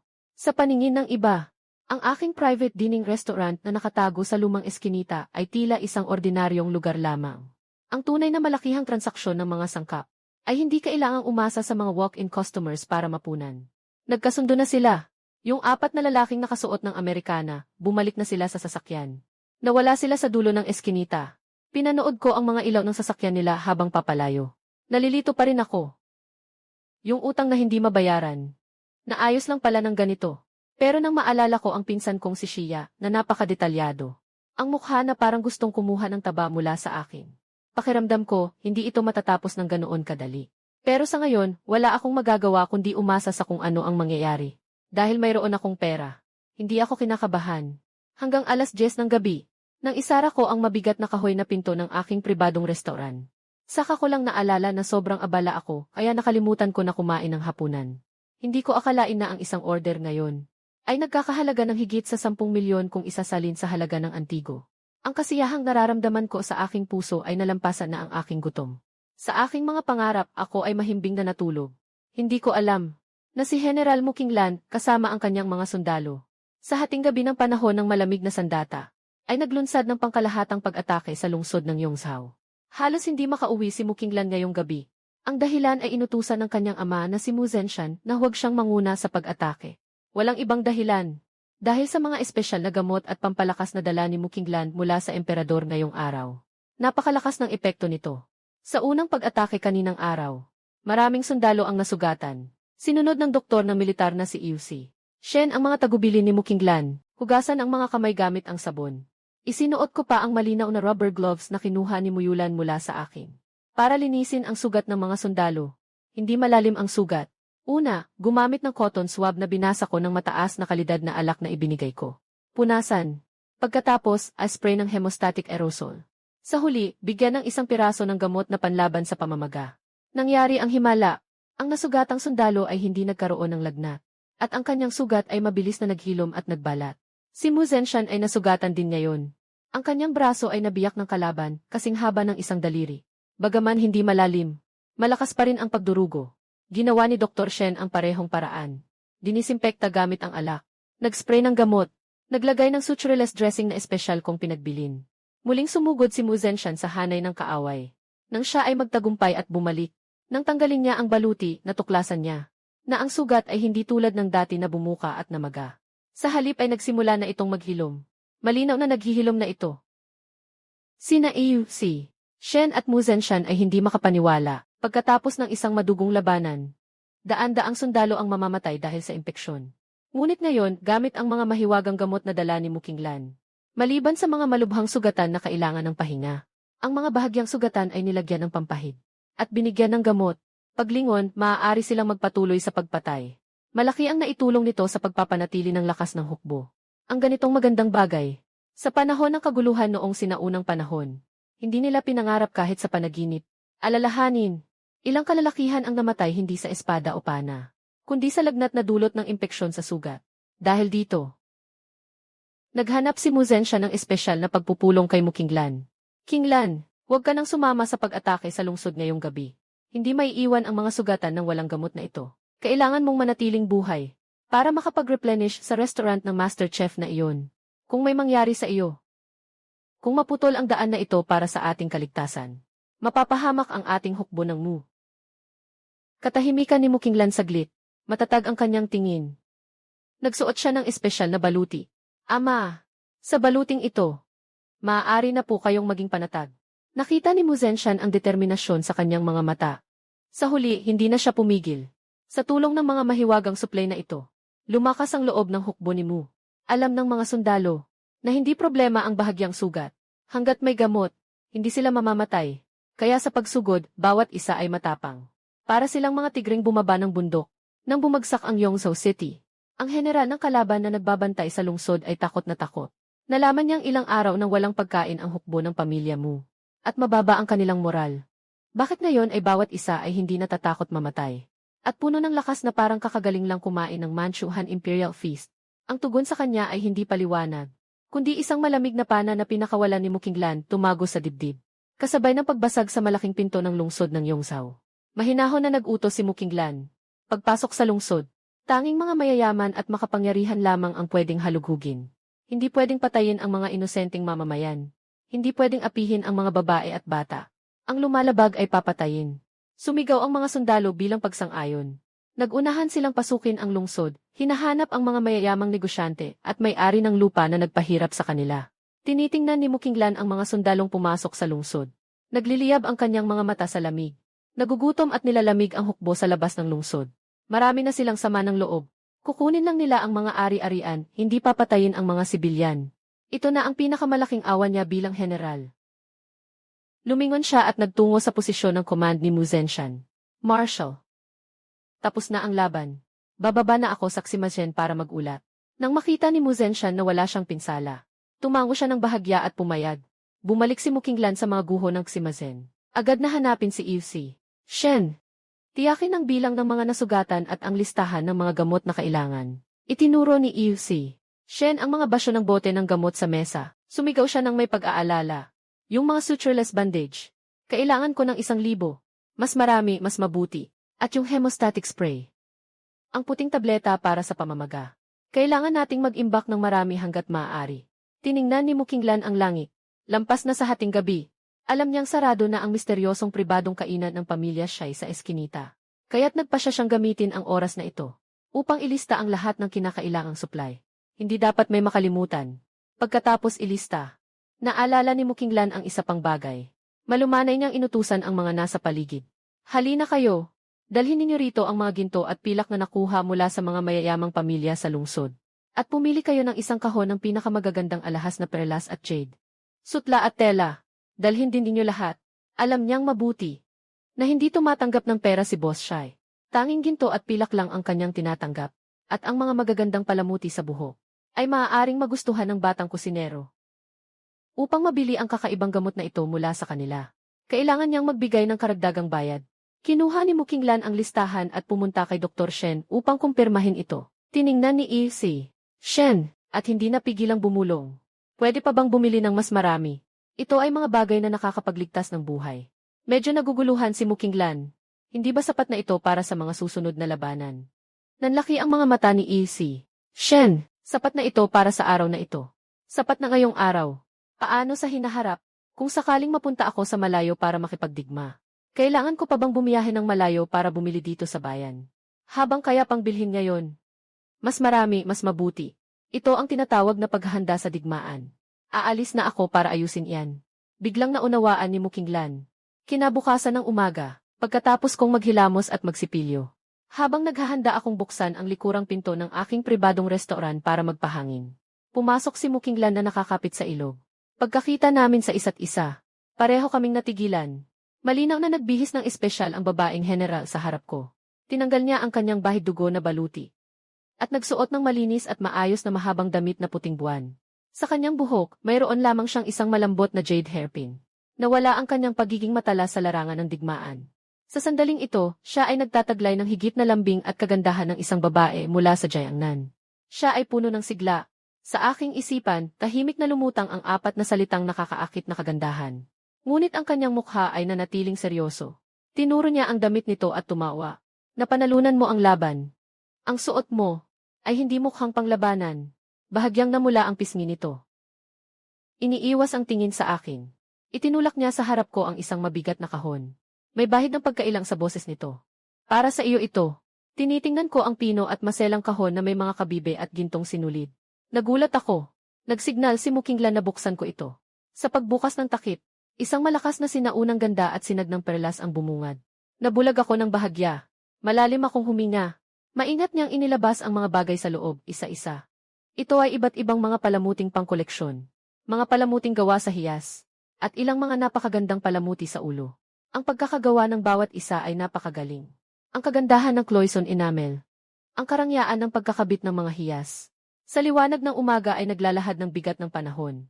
Ang mga bagay na ito ay mga likhang kamay ng mga sinaunang bihasang manggagawa na pinakinis ng mano-mano. Unti-unting lumubog ang aking puso. Ang kahon ng mga bagay na ito.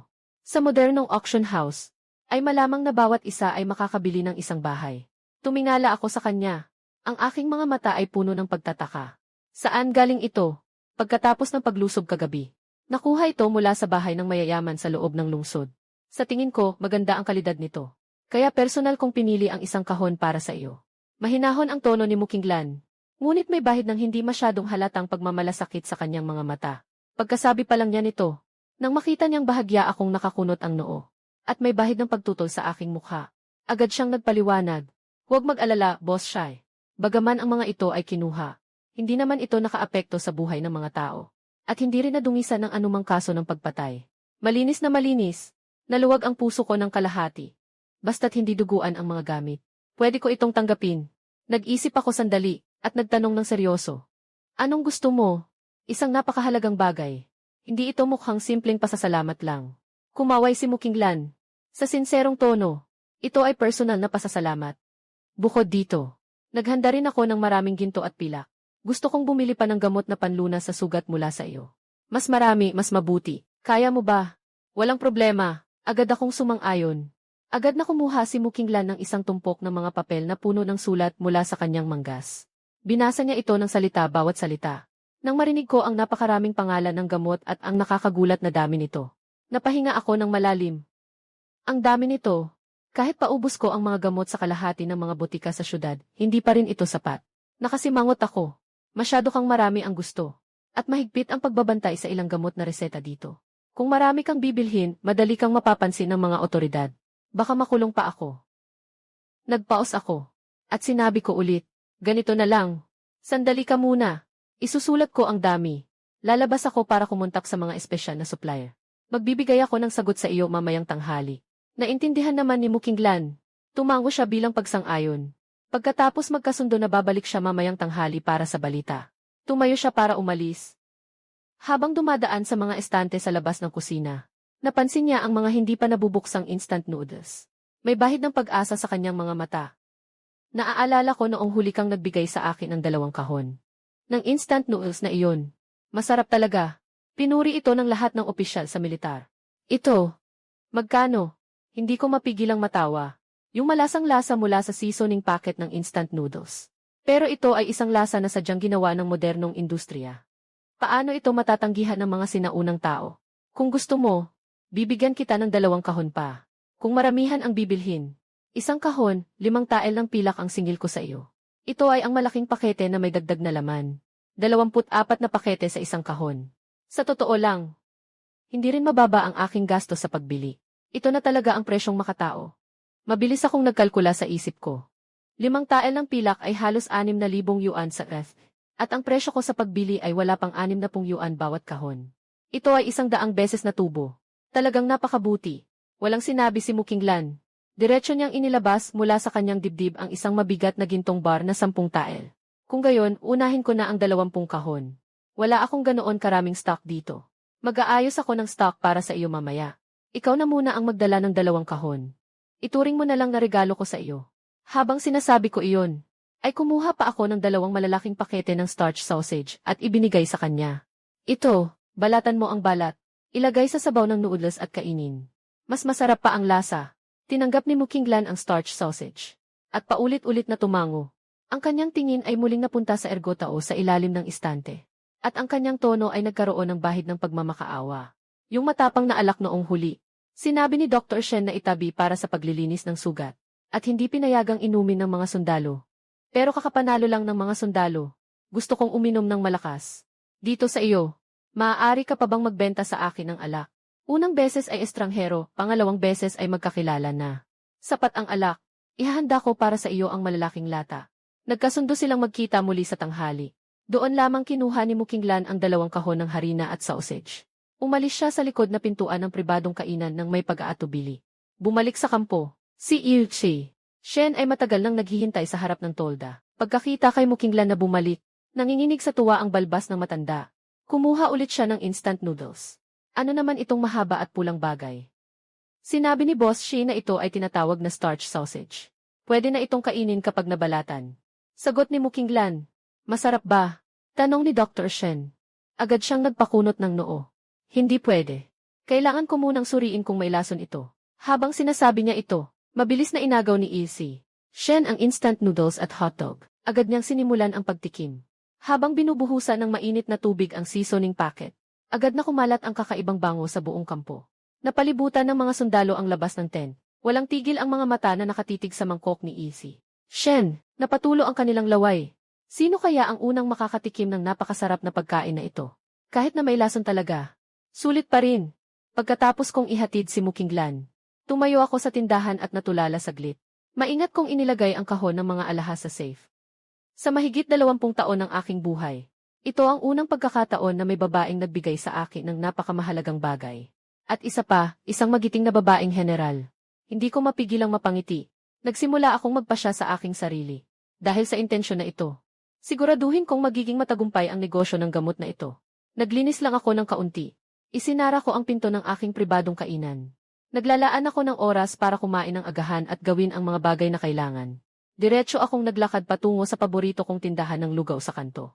Mahaba na ang pila sa labas ng tindahan. Umuusok pa. Nagmasid ako sa paligid ng mga tao. Mabilis kong nakita ang target ko. Ang may-ari ng Chongchen Pharmacy. Si Chen Hiyu. Ang lalaking ito. Talaga namang nagnoodles pa siya ng maaga. Sa tabi ng mangkok ng maasim at maanghang na noodles ni Chen Dewang, nakalagay ang isang bote ng malamig na beer na may usok. Dahan-dahan niyang sinisipsip ang makinis na noodles. Pagkatapos, dahan-dahan niyang iniinom ang malamig na beer. Ang kanyang pagiging relax ay mas nakakagaan pa kaysa sa isang Diyos. Nakikita ang kalahati pang natitirang beer. Ang kanyang puso na nakabitin sa lalamunan ay unti-unting bumaba. Nakahinga na rin ako ng maluwag. Sa tingin ko, kahit uminom siya kagabi, halatang hindi naman siya nawalan ng malay. Malinaw ang isip niya ngayon. Tamang-tama para sa seryosong usapan. Hindi nagtagal. Hawak ang isang mangkok ng mainit na noodles, lumapit ako kay Uncle Chen at umupo sa harap niya. Umiti ako ng propesyonal at bumati. Uncle Chen, kumakain ka na ba? Craft beer at maanghang na noodles. Talagang marunong kang mamuhay. Tumingala si Uncle Chen at sinulyapan ako. Ang tono niya ay may bahid ng pang-aasar ng isang nakatatanda sa mas bata. Shaina, narinig ko. Ang iyong lihim na restaurant ay kumuha ng isang malaking order kamakailan. Magaling, bata. Mayroon kang hinaharap. Umiti ako ng bahagya. Kinamot ko ang aking buhok. Hindi ko rin naman itinanggi. Oy, sige na nga. Lahat ng swerte. Nakakita ng taong marunong tumingin. Ang balita sa mga kapitbahay ay mas mabilis pa sa 5. Kahapon lang ng hapon nilagdaan ang kontrata. Ngayon alam mo na. Nakita kong inubos ni Chen Dewang ang huling beer. Naubos na ang maasim at maanghang na pansit sa mangkok. Mabilis kong inubos ang pansit sa mangkok. Kumuha ako ng tissue para punasan ang aking bibig. Mabilis akong sumunod sa kanyang pagtayo. Naging napaka-sincere ng aking tono. Mayroon talaga akong kinakaharap na teknikal na problema.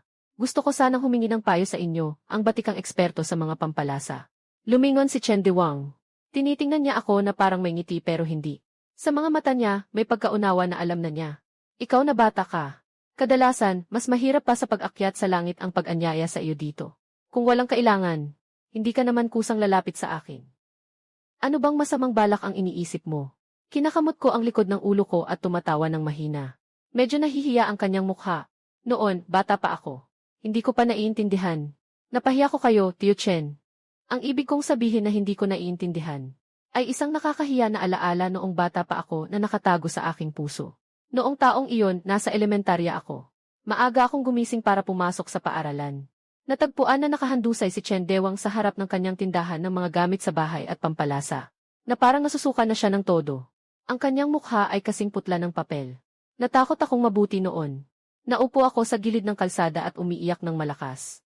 Akala ko ay mamamatay na si Uncle Chen. Pagkatapos ay narinig ito ng aking ama at nagmadaling pumunta. Binuhat niya si Chen Dewang at tumakbo patungong ospital ng bayan. Nag-gastric lavage at nag-gay drip pa. Halos kalahating araw siyang inasikaso para lang mailigtas ang buhay niyang nalunod sa alak. Simula noon, sa tuwing makikita ko si Chen Dewang, para akong daga na nakakita ng pusa. Natatakot akong makita muli ang nakakatakot niyang itsura na lasing na lasing. Tumawa ng malakas si Chen Dewang. Hindi na niya pinansin ang nakaraan. Naglakad siya patungo sa pintuan ng tindahan, suot ang kanyang tanyag na tsinelas na plastik. Inapak ang roller shutter. At mabilis niyang binuksan ang kandado gamit ang susi. Pagkatapos buksan ang pinto ng tindahan ng malakas. Kumuha siya ng pulang plastic stool mula sa mga nagkalat na gamit at ibinigay sa akin.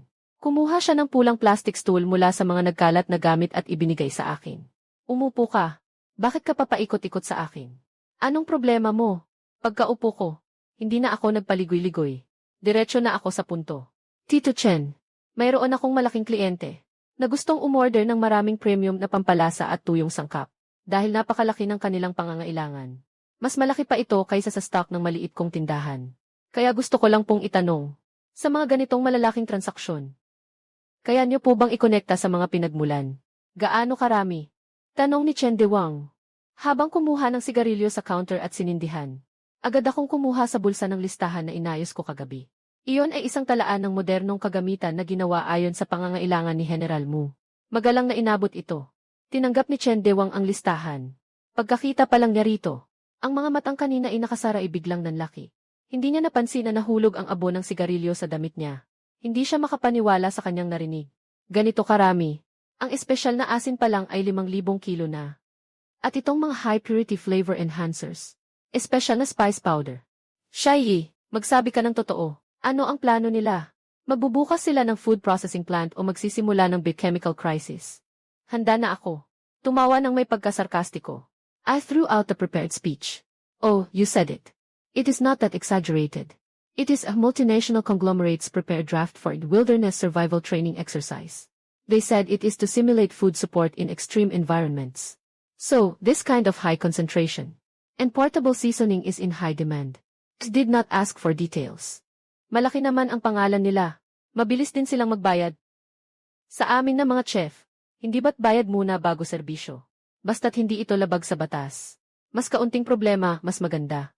Nagpakita ng pagkaunawa si Chen Dewang. Habang bumubuga ng usok, kaya pala yung malaking deal na sinabi mo dati, ay suportado pala ng misteryosong kumpanyang iyon. Tumango-tango ako ng paulit-ulit. Sinusubukan mong umakyat. Tama. Sila nga. Napakaganda ng resulta ng unang batch ng trial. Nang magdesisyon ang kanilang leader, magdesisyon na magtulungan ng pangmatagalan. Nag-atubili si Chen Dewang sandali. Bahagyang kumunot ang kanyang noo. Naging seryoso ang kanyang tono.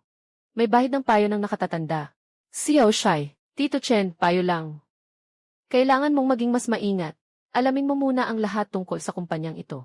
Baka mamaya ay iligal na pangangalap ng pondo o pyramid scheme pala ito. Kapag nagkaproblema, hindi mo kakayanin, ikaw na mahina ang mga braso at binti. Alam kong maaga kang nawalan ng mga magulang. Hindi madali para sa iyo na ikaw lang ang nagpapatakbo ng restoran na ito. Kung talagang kapos ka sa pera para sa operasyon, mayroon pa akong 10,000 na ipon para sa pagreretiro.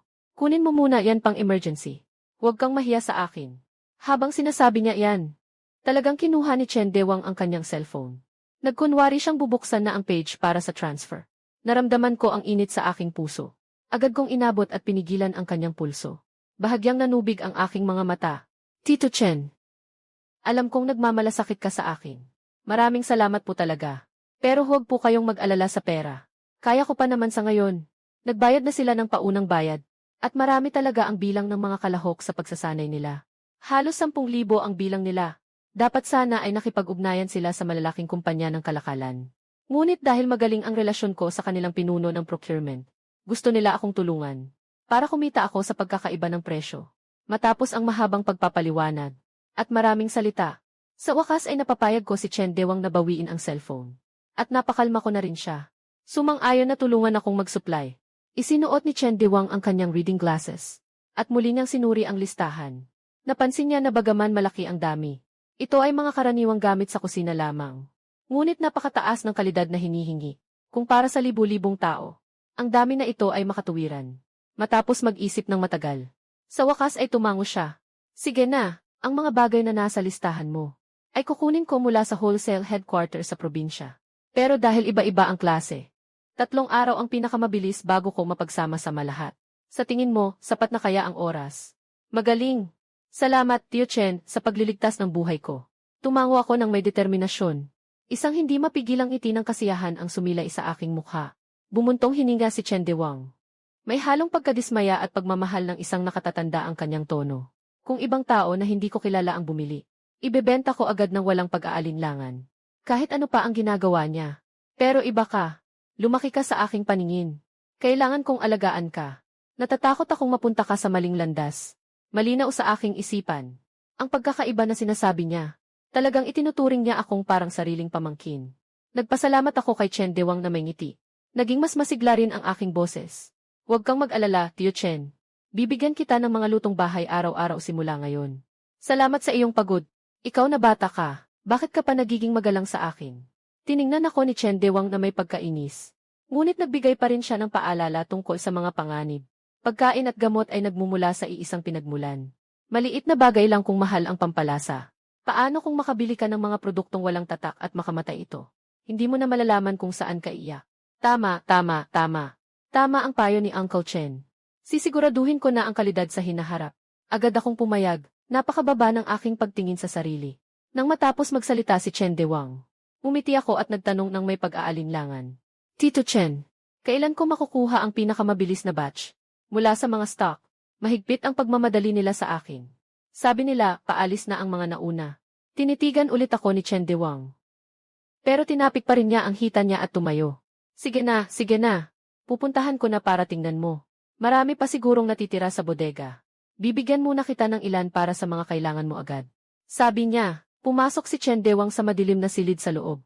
Hindi nagtagal, inilabas niya ang 3 karton na puno ng mga bagay at inilagay sa harap ko. Nandito na ang mga natitirang premium na asin at concentrated juice. Iwi mo muna ito. Ang mga natitira pa. Pagkalipas ng 3 araw, ako mismo ang maghahatid sa likod ng restaurant gamit ang tricycle. CJ, salamat, Tio Chen. Magkano ito? Babayaran ko muna itong batch. Nagkunwari akong kukuha ng wallet. Hindi na matyagang iwinagayway ni Chen Dewang ang kanyang kamay. Kapag naipasok ko na lahat ng malaking order. Pagkatapos, magbabayad tayo ng sabay-sabay ayon sa listahan. Hindi ko kailangan ang kaunting pera mo. Umalis ka na. Huwag mong harangan ang negosyo ko. Sige po. Susundin ko kayo.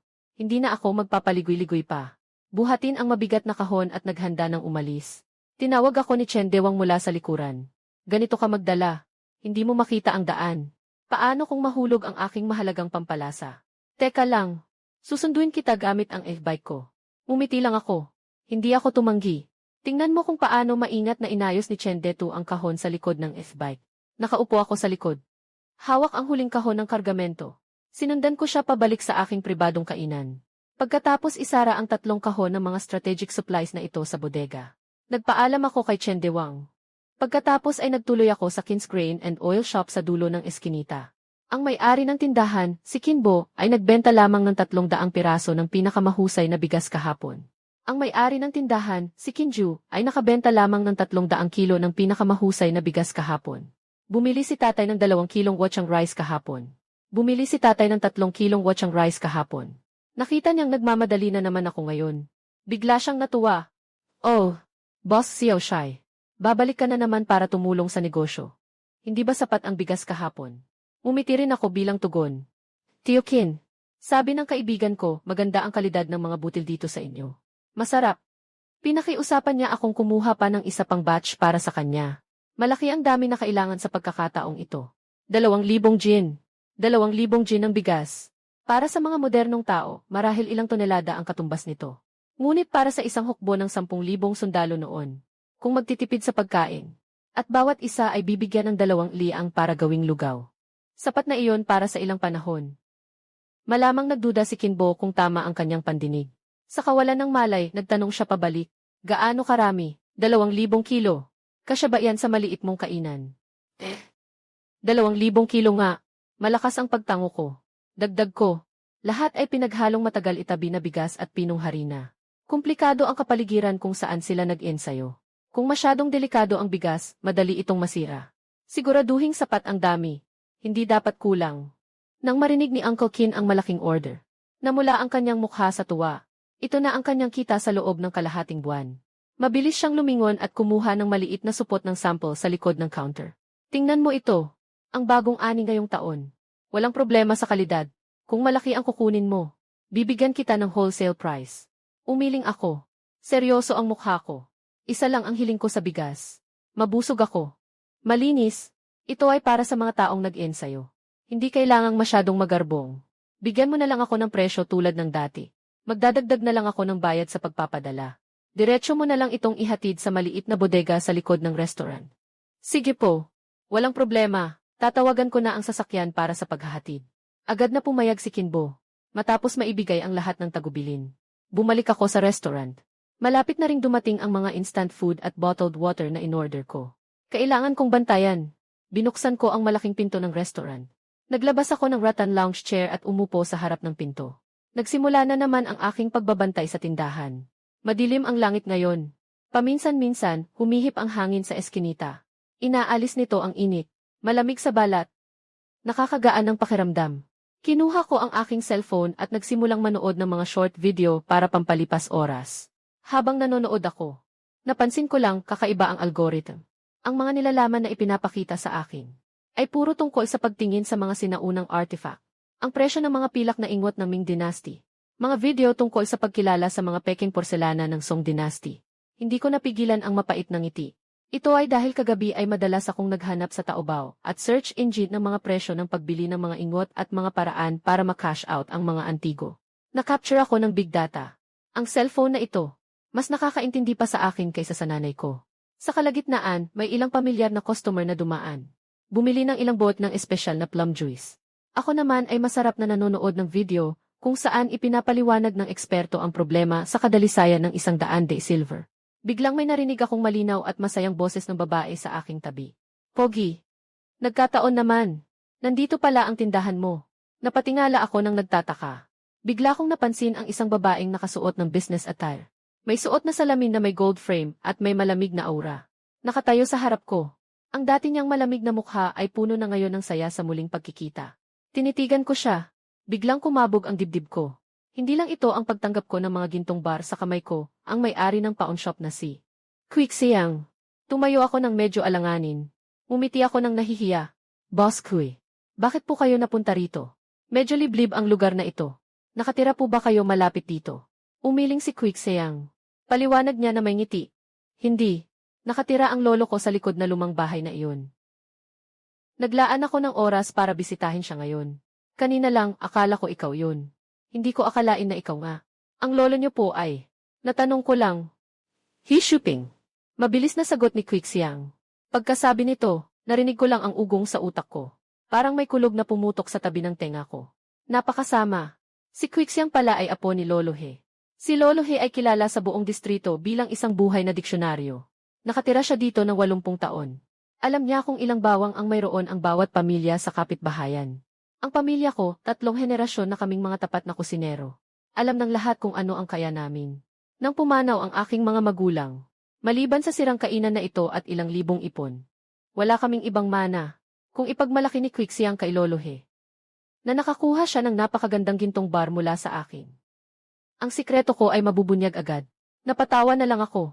Biglang nabasa ng pawis ang likod ko. Pinahina ko ang boses ko. Sa halos nagmamakaawang paalala. Boss Kui, mabubulaklak ang dila ng mga tao dito sa lumang bayan. Lahat tayo ay nagkakakilala. Yung, tungkol sa pagbenta ko sa inyo. Pakiusap, huwag nyo sanang ipagsabi. Huwag nyo itong babanggitin sa lolo nyo. Kung hindi, magkakagulo dito. Si Quixiang ay matalino. Tingnan mo ang itsura ko. Agad kang nagpakita ng pagkaunawa. Malaki ang kanyang kamay na kumaway. At sinabi niya ng may pag-alo. Huwag kang mag-alala. Ang unang tuntunin. Sa aming pawn shop ay protektahan ang privacy ng kliyente. Hindi kami nagtatanong ng hindi dapat itanong. Hindi ko sasabihin ang hindi dapat sabihin. Iyan ang profesionalismo. Bumisita lang ako sa lolo ko. Hindi ko kayo bibigyan ng problema. Kahit na nangako siya, parang may kuneho sa dibdib ko na tumatalon-talon. Napilitan lang akong ngumiti. CJ, maraming salamat sa pag-unawa mo, Boss Kui. Dahil nakita niyang ayaw ko nang magsalita pa. Matalino si Quixiang at umalis na. Sige, magtrabaho ka na. Pupuntahan ko ang lolo ko. Kung may magandang item ka sa hinaharap, tandaan mong unahin mo akong tawagan. Madali tayong magkakasundo sa presyo. Pagkaalis ni Quixiang, wala na akong gana manood ng videos. Nakatingin lang ako sa kawalan ng kalsada. Nakasimangot ako, puro pag-aalala ang nasa isip ko. Siguradong magpapadala pa si General He ng mas maraming ginto at alahas. Mabibili pa kaya ito ni Quixiang? Paano kung mabuking ang lahat balang araw? Dumating ang mga pulis at tinanong ako kung saan nanggaling ang mga ito. Paano ko sasagutin? Sasabihin ko bang mayroon akong lagusan patungong sinaunang panahon? Siguradong ipapadala nila ako sa mental hospital. Hawak ko ang tiket patungong bilyonaryo sa aking bulsa. Ngunit hindi ko magawang kunin ito ng lantaran. Ang sakit ng pagiging kasing yaman ng isang bansa, ngunit nagpapanggap na isang mahirap na kusinero. Ako lang ang nakakaintindi. Sino ang makakaintindi? Nagulo ko ang buhok ko sa pagkabagot. Pakiramdam ko'y kasing laki ng sombrero ang ulo ko. Hanggang sa huminto ang maliit na truck ni Uncle Meng sa harap ng kainan. Ang nakakabinging busina ang pumukaw sa akin mula sa aking pag-iisip. Shai, buksan mo. Ibaba na ang karga. Sumilip si Uncle Meng at sumigaw. Agad akong tumayo at sinalubong siya. Tinulungan ko si Uncle Meng na ipasok ang sasakyan sa pinto ng bodega sa likod bahay. Mga kahon ng instant noodles. Mga compressed biscuits at bottled water ang aming sama-samang inilipat sa bodega. Pagkatapos maibaba ang mga karga. Habang pinupunasan ni Uncle Meng ang pawis gamit ang tuwalya, nakipagkwentuhan siya sa akin. Shai Ina, narinig ko na iyong mga nagbebenta ng holisale ng pampalasa ay nagpunta sa inyo kahapon. Sabi nila, magsasampa sila ng kaso laban sa iyo dahil sa paglabag sa kontrata. Walang malaking nangyari, di ba? Habang tinitingnan ko ang delivery receipt, ay sumagot ako ng walang gana. Ano namang pwedeng mangyari? Sinampal ko sila ng kontrata. Malinaw na nakasulat. Sila ang hindi makapagbigay ng kailangan kong produkto. Kaya nagpalit ako. Ay demanda nila ako. Hindi naman nila kamag-anak ang hukom. Nag-aalangan si Uncle Meng. Katahimikan sandali. Hindi ko napigilan ang sarili ko at ibinaba ko ang boses ko. Hindi nila nabanggit na kailangan mo pa ring umorder ng maramihan mula sa kanila sa hinaharap. Tumingala ako sa kanya ng may pagtataka. Tito Meng, ang galing naman ng impormasyon mo. Talagang nabanggit nila. Napakamot sa ulo si Tito Meng at tumawa ng bahagya. Ganito lang kaliit ang mundo. Sino bang walang kakilala? May nagpasabi sa akin na alamin ko ang iyong mga plano. Isinara ko ang folder. Seryoso akong tumingin sa kanya. Matagal na tayong magkakilala. Noong nabubuhay pa ang tatay ko, bumibili na siya sa inyo. Hanggat mayroon kayo, sigurado akong unahin ko kayo. Pero kung maubusan din kayo dito, hindi ko naman pwedeng hayaang umalis na lang ang mga customer, di ba? Wala naman tayong pinirmahang exclusive agreement. Tama ka dyan. Naiintindihan ko. Lubos kong naiintindihan. Tumango-tango si Uncle Meng. Ngunit may komplikadong ekspresyon na dumaan sa kanyang mga mata. Hindi na ako nagsalita pa. Tinitingnan ko lang ang mga supply sa buong silid. Naisip ko, ito ay simula pa lamang. Ang kagustuhan ng dinastyang Liang ay mas malaki pa kaysa sa aking inaasahan. Sinabi ko sa aking sarili na naiintindihan ko. Ngunit sa kanyang mukha, mayroon pa ring propesyonal na paggalang at pagkailang. Hindi na ako nagpaliwanag pa. Pagkatapos ng lahat, ang ganitong uri ng transaksyon na tumatawid sa panahon. Kung mas marami kang ipaliwanag, mas marami kang mali. Tinuro ko ang cellphone ko at sinabi kay Uncle Meng. Uncle Meng, Ang bayad para sa mga sangkap at pampalasa na may level ay naipadala ko na sa iyo ng buo. Pakisuyong tingnan mo kung natanggap mo na. Kung sakaling magkulang ulit ng kahit anong kakaibang sangkap sa private restaurant ko, tatawag ulit ako sa iyo. CJ, ang bilis talaga ng serbisyo mo, Boss Xiaoshai. Tinanggap ni Uncle Meng ang cellphone. Tiningnan niya ang notification ng pagpasok ng pera habang nakapikit. Matapos makumpirma na pumasok na ang malaking bayad para sa mga paninda. Hindi na siya mapigilan sa pagngiti, at umalis na siya habang kumakanta ng mahina. Hindi nagtagal matapos umalis si Uncle Meng. Si Uncle Qin mula sa distillery ay personal na nagdala ng mga tao, at isang truck na puno ng mataas na kalidad na alak. Pinangunahan ko ang mga tao. Nailipat ang lahat ng alak na nakaimbak sa espesyal na stainless steel barrel, papasok sa temperature-controlled storage ng kusina ng restaurant. Maayos na inayos. Ang mga alak na ito ay hindi ordinaryong inumin. Ito ay ang purong likido na espesyal kong ipinagbilin. Sa modernong panahon, tinatawag itong base spirit.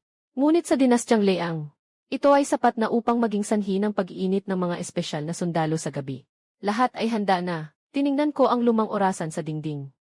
Tinantiya kong darating na si Mukinglan. Lumapit ako sa harapang pinto ng pribadong kainan. Isara mo ang makapal at matibay na pintong kahoy. Isabit mo sa doorknob ang karatula na nagsasabing chef out for inspiration. Tumawag sa hotline para sa mga appointment. Pagkatapos, lumingon ako at naglakad patungo sa likurang pinto ng kusina na mukhang ordinaryo. Ngunit sa katunayan ay patungo sa ibang dimensyon. Binuksan ko ang pinto. At bahagyang kumislap ang pagbabago sa oras at espasyo. Muling nagbukas ang Ruri Private Kitchen sa ibang dimensyon. Hindi nagtagal. Isang pamilyar na pulang baluti ang lumitaw sa paningin. Pumasok si Mukinglan kasama ang ilang kasama. Magkakasama nilang binitbit ang isang mabigat na kahon na gawa sa pulang kahoy. Nang bumagsak ang kahon, may maririnig na mabigat na tunog. Malinaw na hindi ordinaryong bagay ang laman nito. Nang makita si Mukinglan, nanguna si Mukinglan sa pagsasalita. Sa kanyang matapang na kilay, may bahid ng ginhawa. Sumenyas siya sa pintuan. Chef Shai, ang mga bagay na kailangan mo, ay inihanda ko na. Tumango ako. Agad kong itinuro ang nasa tabi ng likurang pinto. Ang mga suplay na maayos nang nakaimpake. General Mew, mataas na enerhiya na rasyon, mataas na enerhiya na rasyon, hindi ako nagpahinga, mataas na enerhiya na rasyon. Ang 10 piraso ng espesyal na kagamitan na iyong hiniling at ang mga lihim na pampalasa ay napuno na sa 2 flood trailer. Ang natitirang mga gamot at antiseptiko ay nasa bag sa tabi mo. Hindi nagmadali si Mukinglan na tingnan ang mga gamot na makapagliligtas ng buhay. Iwinagayway niya ang kanyang kamay at pinatayo ang mga sundalo na itulak ang mga kahon ng ginto sa harap ko. Personal niyang binuksan ang takip at ibinigay sa akin. Seryosong sabi niya, ito ang 300 tael na purong ginto. Ito ang paunang bayad para sa mga sangkap ng mga Diyos at alak na ito. Bilangin mo ang dami. Tingnan mo kung sapat ang kalidad. Tumingin ako sa kahon. Makintab na mga gintong bar na maayos na nakahanay. Nagliliwanag sa madilim na ilaw ng kusina. May bahid ng kasiyahan sa aking mga mata. Ang ganitong uri ng tunay na kayamanan ay mas nakakagulat kaysa sa mga numero sa bank card. Agad akong tumango. Sapat na, sapat na. Masyado kang magalang, General Mu. Tama nga pala. May isang bagay na kailangan kong sabihin ng maaga. Hindi mo na kailangang convert ang pilak para sa akin sa hinaharap. Nagbago na ang patakaran ko. Gusto ko lang ng mga gold bar. At mas mabuti kung buo pa sila. Hindi na basag o nabaluktot. Mas maganda kung may tatakpan ng opisyal. Mas madali para sa akin ang pagproseso nito. Para hindi ko na kailangan pang tunawin. Mabilis na pumayag si Mukinglan. May pagmamalaki sa kanyang tinig. Huwag kang mag-alala. Noong huli nating sinalakay ang mga bahay ng mga tiwali at korap na opisyal. Sa pag-aaresto lamang natin, nakakuha tayo ng 10,000 pilak na bar. Ngayon, ang mga bagay na ito ay walang silbi sa lungsod ng Yongzhou. Kung ipapalit natin ito sa iyong mga mahiwagang gamot at alak, tayo ang makikinabang. Ginto ang sapat. Hindi kami magkukulang sa pera. Lumapit siya sa trailer. At maingat na pinisil ang mga nakabalot na instant braised pork. Tiningnan din niya ang mga selyadong bariles. Medyo nag-aalangan siyang nagsabi. Masarap ang mga instant rations na ito. Sabi ng mga sundalo, parang nagdiriwang sila ng bagong taon. Sapat na ang dami. Ngunit itong 2,000 gin ng alak. Akala ko sapat na ang isang mangkok bawat isa. Ngunit ngayon, paparating na ang bagyo sa Hilaga. Kung iinom ang mga sundalo ng malakas, baka hindi pa rin sapat. Chef Shai, maaari mo bang bigyan pa ako ng kaunti? Nang marinig ko ito, hindi ko maiwasang umiti ng misteryosong ngiti ng isang profesional na chef.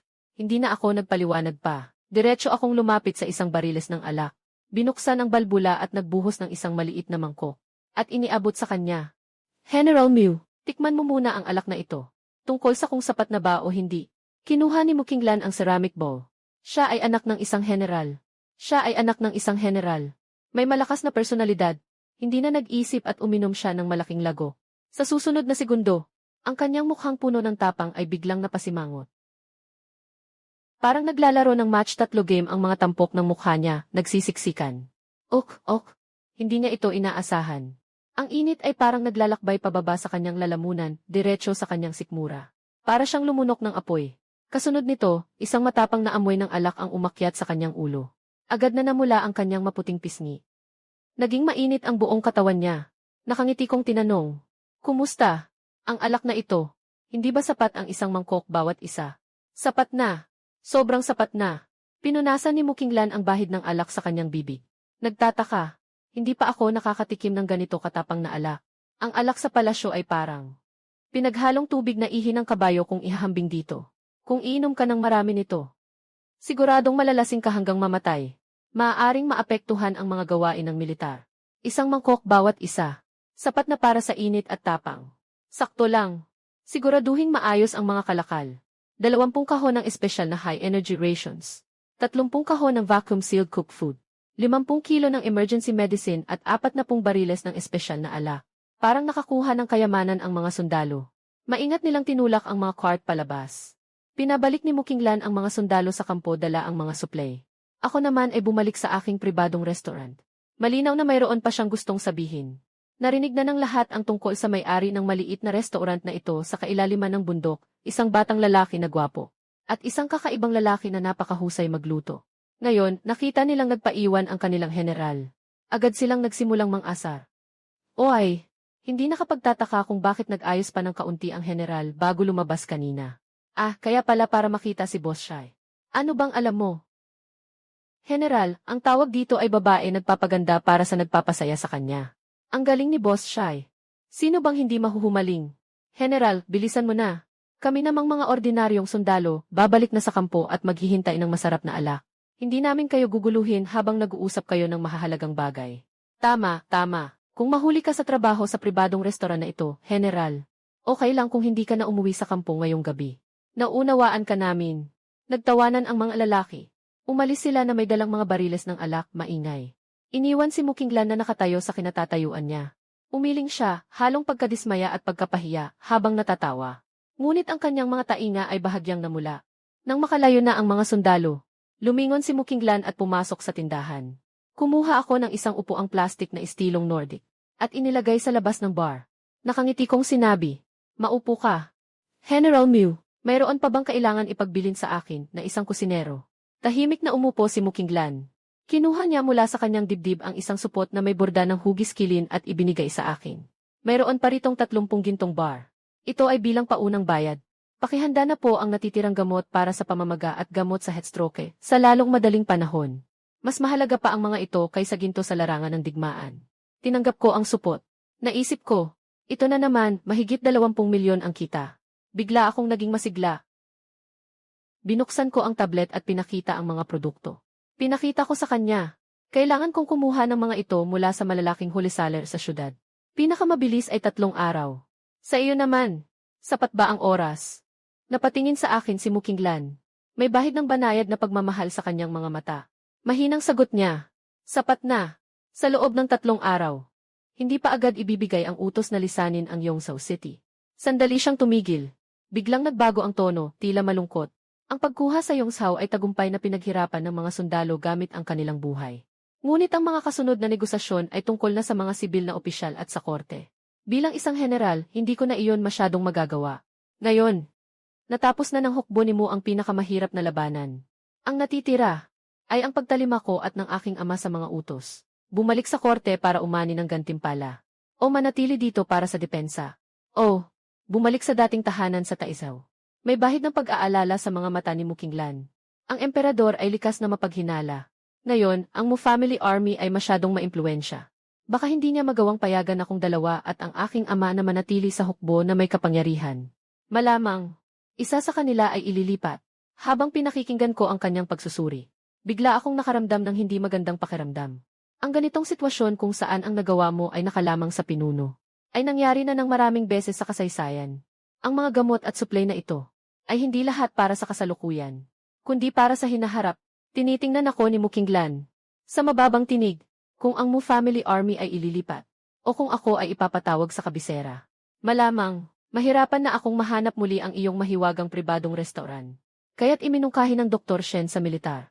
Habang nandito pa ako, mag-imbak muna ng mga gamit para sa posibleng pagputol ng komunikasyon. Nang marinig ko, nagulat muna ako. Tapos hindi ko napigilang tumawa. Medyo nainis si Mukinglan.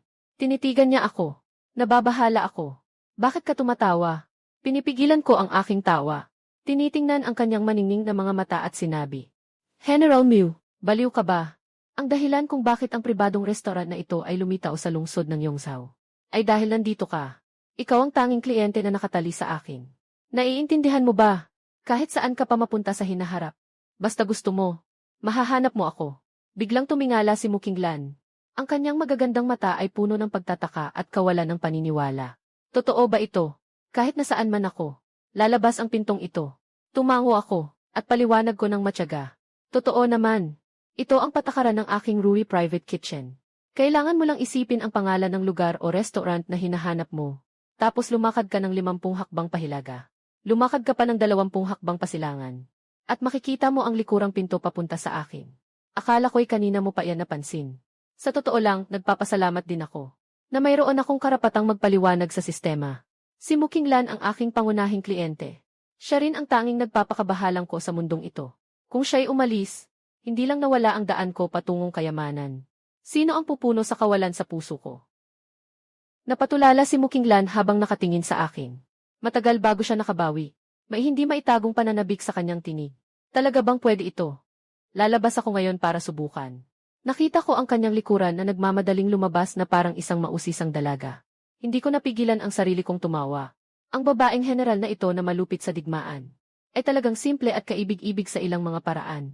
Gayunpaman, ano ang pakiramdam na ito ng init sa aking puso? Naiintindihan ko na, hindi lang ang kakulangan ng supply ang kanyang ikinababahala. Nag-aalala rin siya na hindi na niya ako makikita. Umiling ako, inalis ko ang mga mapanuksong isipan. Sinimulan kong ayusin ang bodega. Lumalaki ang mga order ni Mukinglan. Kailangan kong madaliin ang pagkontak kay Uncle Meng at Uncle Qin para maihanda nila ang susunod na batch ng pinakamagandang karne at alak. Buti na lang, may automatic inventory at preservation system ang system na ito. Kung hindi, mahihirapan talaga akong mag-isa bilang chef.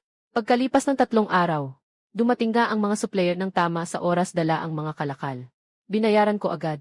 Lumipas pa ang 2 araw.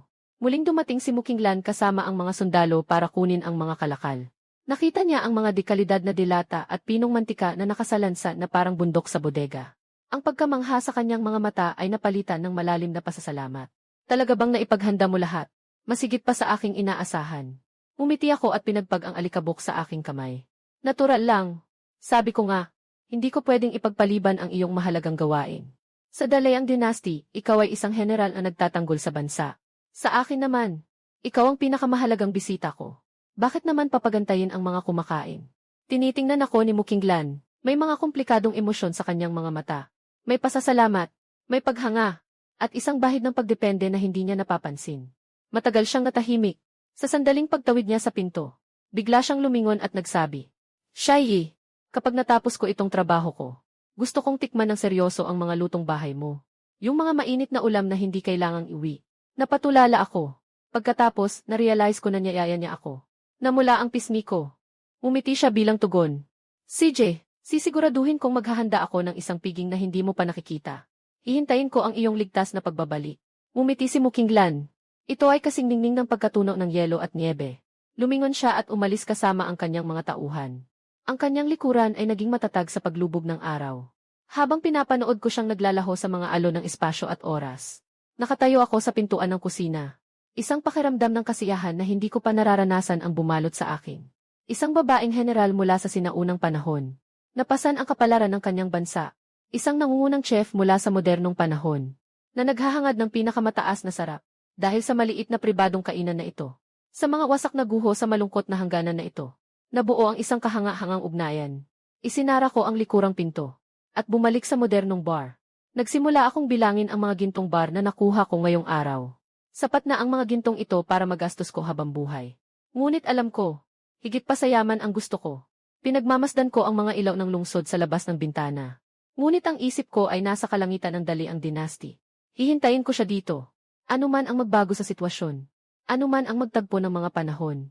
Dahil siya ang nag-iisang espesyal na bisita sa aking pribadong restauran. At ang pinaka hindi inaasahan. At pinakamahalagang regalo sa aking buhay.